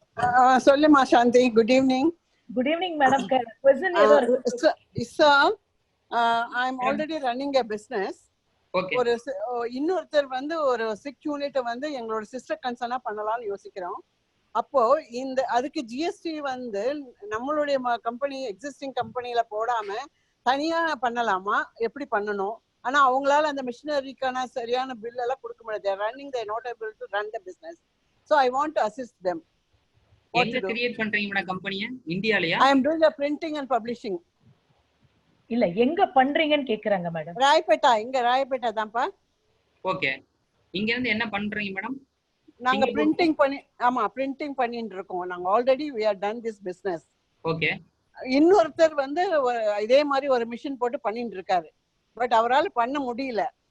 So I want to join my company. ஆனா என்னுடைய கம்பெனில சேர்க்காம அதை ஒரு சிஸ்டர் கன்சர்ன் மாதிரி பண்ணலாமான்ட்டு உங்ககிட்ட ஐடியா கேட்குறேன். அதுக்கு ஜிஎஸ்டி வாங்கணுமா, எப்படி பண்ணணும்? அந்த மெஷினரிக்கெல்லாம் புது மெஷினரி கிடையாது, அது பழைய machinery. What you do madam? அதுக்கு அவரு அன்ரிஜிஸ்டர்ட் டீலர் அப்படிதானே மேடம்? Maybe, ya correct. அவர் அன்ரிஜிஸ்டர்ட் டீலரா இருக்கும் பட்சத்துல அவரை ஃபர்ஸ்ட் ரிஜிஸ்டர்ட் டீலரா மாத்திரலாம் மேடம். ரிஜிஸ்டர்ட் டீலரா மாத்திட்டு நீங்க சொன்ன மாதிரி அவரோட ஃபிக்ஸ்ட் அசெட்லாம் இருக்குல்ல மேடம், அவரோட ஃபிக்ஸ்ட் அசெட்லாம் இருக்கும்ல, ஃபிக்ஸ்ட் அசெட் மிஷினரிஸ்லாம். ஆமா ஆமா ஆமா. அந்த மிஷினரிஸ்லாம் நீங்க தனித்தனியா சேல்ஸ் பண்ணா ஜிஎஸ்டி அஃபெக்ட் ஆகும். ஒரு பிசினஸே நீங்க பர்ச்சேஸ் பண்ணீங்கன்னா அந்த டிரான்சாக்ஷனுக்கு ஜிஎஸ்டி கிடையாது. ஓ ஃபைன். இப்போ நீங்க ஒரு அன்ரிஜிஸ்டர்ட் டீலரோட பிசினஸை டேக் ஓவர் பண்ணும்போது அதுக்கு ஜிஎஸ்டி டிரான்சாக்ஷன் கிடையாது. இது லீகலா எப்படி பார்த்தலாம் அப்படின்னா, அவரையும் ஒரு ரிஜிஸ்டர்ட் டீலரா கன்வெர்ட் பண்ணிட்டீங்கன்னா அவரோட அசெட்டை ஃபுல்லாவே நீங்க டேக் ஓவர் பண்ணிக்கிறீங்க, அவங்க பிசினஸே நீங்க டேக் ஓவர் பண்ணிக்கிறீங்க. Exactly exactly. அப்படிங்கும்போது இந்த டிரான்சாக்ஷனுக்கு ஜிஎஸ்டி கிடையாது. ஓ ஓகே. அப்படிங்கும்போது நீங்க பண்ணிக்கலாம் madam. Oh, thank you sir, thank you very much. So nice to explain to me. Very nice sir. Thank you Santima. Thank you Kalaivani madam. Surendran sir ரொம்ப அழகா நீங்க நிறைய விஷயங்களை சொன்னீங்க. மேடம் நான் அண்ணாமலை பேசுறேன். ஒரே ஒரு क्वेश्चन கேட்கலாமா? கேளுங்க ஐயா கேளுங்க. நான் Annamalai deputy commercial tax officer retired. நமக்கு ஒரே ஒரு क्वेश्चन, இந்த வணிகர் நல வாரியம் சம்பந்தமா.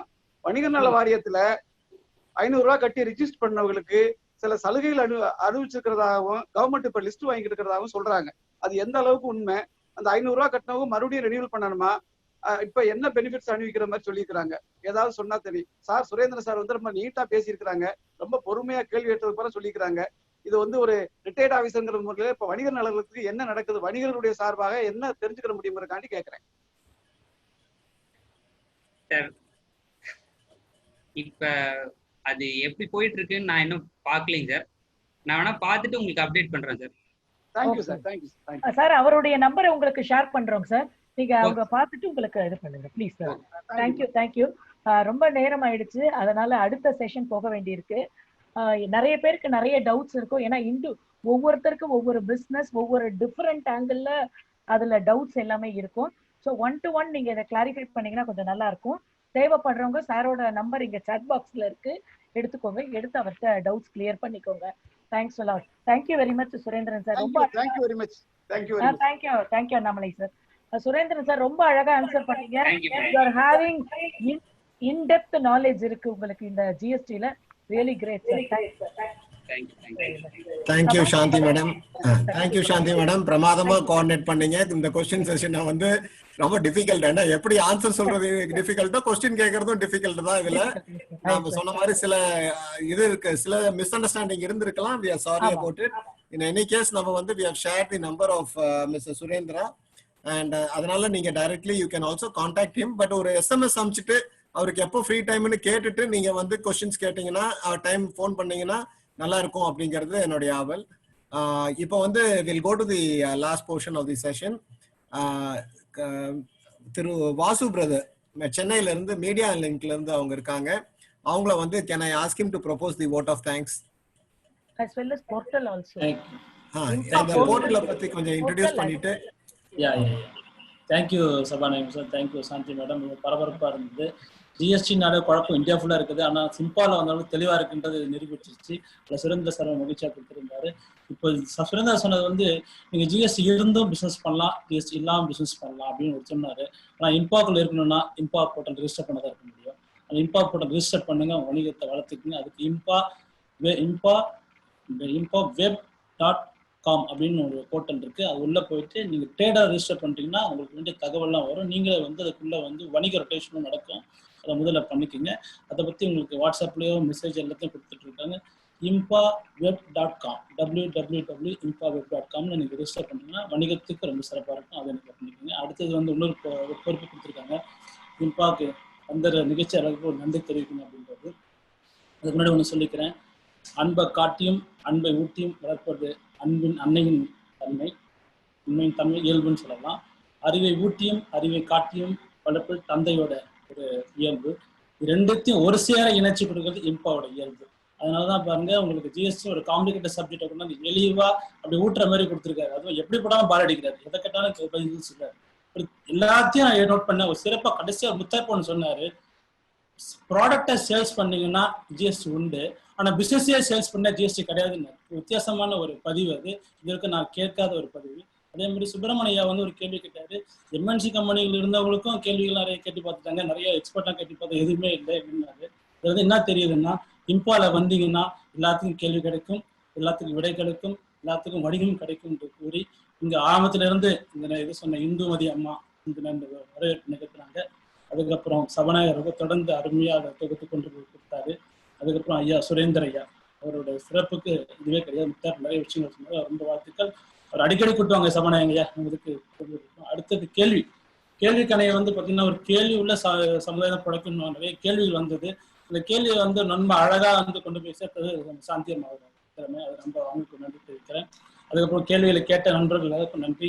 பின்புலமா ஒரு டெக் டீம் இருக்குது. அந்த டெக் டீம் தலைமை இருக்கிறவர் வந்து பார்த்தீங்கன்னா நம்ம ரமேஷ் ஐயா இருக்கிறாரு. அதனால தான் அந்த டீம் நம்ம சிறப்பாக போயிட்டு இருக்கு. இம்பாக்ட் யாராவது வரும்பொழுது 4 பிள்ளரை மறந்துடக்கூடாது. ஐயா இந்த ராமேஸ்வரம் ஐயா, ரவி பிள்ளை ஐயா, அப்புறம் அந்த ரகுராம் சாரு, நம்ம அப்புச்சந்திர சார், இவங்க இல்லைன்னா இப்போ உட்காந்துருக்க முடியாது. நம்ம அவங்களுக்கு நன்றி கூறி, அதுக்கு உறுதுணையா இருக்க டெக் டீம் நன்றி கூறி, அதுக்கு உறுதுணையா இருக்கக்கூடிய நிறைய பின்புலம் இருக்கிறாங்க. இப்போ அருணாச்சலம் இது கூட ட்ரஸ்ட் கூட இருக்கிறாங்க. நம்ம இம்பாவோட வந்து அரவிந்த் இருக்கிறாரு, சபரி இருக்கிறாரு. இவங்கெல்லாம் வந்து உயிர் மூச்சை உழைச்சிட்டு இருக்காங்க. தான் நம்ம நிகழ்ச்சி புரிஞ்சிக்க முடியுது, நம்ம சிறப்பாக நடத்த முடியுது. எல்லாருக்கும் நன்றி கூறி இம்பா போர்ட்டல்ல ரிஜிஸ்டர் பண்ணி வணிகத்தை பெருக்குங்க. ஜிஎஸ்டி நல்லா தெரிஞ்சுக்கிட்டு அதிக நல்ல வணிகத்தை பெருக்குங்கன்ற கூறி தனித்திருப்போம். இம்பா கொரோனா வெல்லுவதற்கு, வணிகம் வளர்ப்பதற்கு இம்பாவோட இணைந்திருப்போம் என்று கூறி வேண்டி நன்றி கொள்கிறேன். நன்றி. ரொம்ப அழகா பேசுனீங்க வாசு பிரதர். இங்க இருக்கக்கூடிய சகோதர சகோதரிகளுக்கு ஒரு முக்கியமான அறிவிப்பு. நாம வந்து சென்னை இம்பா வந்து லான்ச் பண்ணியிருக்கோம். நிறைய பேர் நம்மளுக்கெல்லாம் நம்ம வந்து தமிழ்நாட்டுல பல பகுதியில் இருப்போம், ஏன்னா நம்மளோட சொந்தக்காரங்க சென்னையில இருப்பாங்க. அவங்களெல்லாம் இம்பா சென்னை குரூப்ல வந்து இணைய சொல்லி நீங்க தயவுசெய்து அவங்கள அறிவுறுத்தல் செய்யுங்க. நீங்கெல்லாம் வந்து இம்பா குரூப்ல இருக்கீங்க அப்படின்னா சொந்தங்களை மீண்டும் உள்ள கொண்டு வாங்க. இது வந்து it's a game of numbers. நாம எத்தனை பேர் நம்ம அந்த போர்ட்டலுக்குள்ள வர்றோமோ அவ்வளோ பெனிஃபிட் நம்ம அடைய போறோம். ஒண்ணு நமக்குள்ள இருக்கக்கூடிய வியாபாரத்தை பெருக்கிக்க போறோம், அது இல்லாம நம்மளுடைய ஃபேமிலிஸ் எல்லாமே வந்து நமக்கு கஸ்டமர்ஸா மாற போறாங்க. அப்போ நாம ஒரு இண்டஸ்ட்ரி பண்ண போறோம்னா நம்மளுடைய பில்டர் நம்ம இம்பால இருந்தே வருவாங்க, பில்டிங் மெட்டீரியல் இம்பால இருந்தே வரும், நம்மளுக்கு எல்லா விஷயங்களும் இம்பால இருந்தே வரும். இன்னைக்கு ஆடிட்டரும் இருக்காங்க, அட்வொகேட்டும் இருக்காங்க, நாளைக்கு அடுத்த இதுல வந்து ஒரு டாக்டர் வந்து பேச போறாங்க. அதனால நம்மளுடைய என்டையர் கம்யூனிட்டி ஒரு செல்ஃப் சஃபிஷியன்ட் கம்யூனிட்டி. இந்த கம்யூனிட்டிக்குள்ள இருக்கக்கூடிய வியாபாரத்தை பெருக்கி நாம எல்லாருமே ஒரு படி மேல ஏறணும், இல்ல பல படிகள் மேல ஏறணும் அப்படிங்கிறது எங்களுடைய ஆவல். அதனால தயவு செய்து இம்பா போர்ட்டல்ல மறந்துடாதீங்க. Thank you so much for being here today.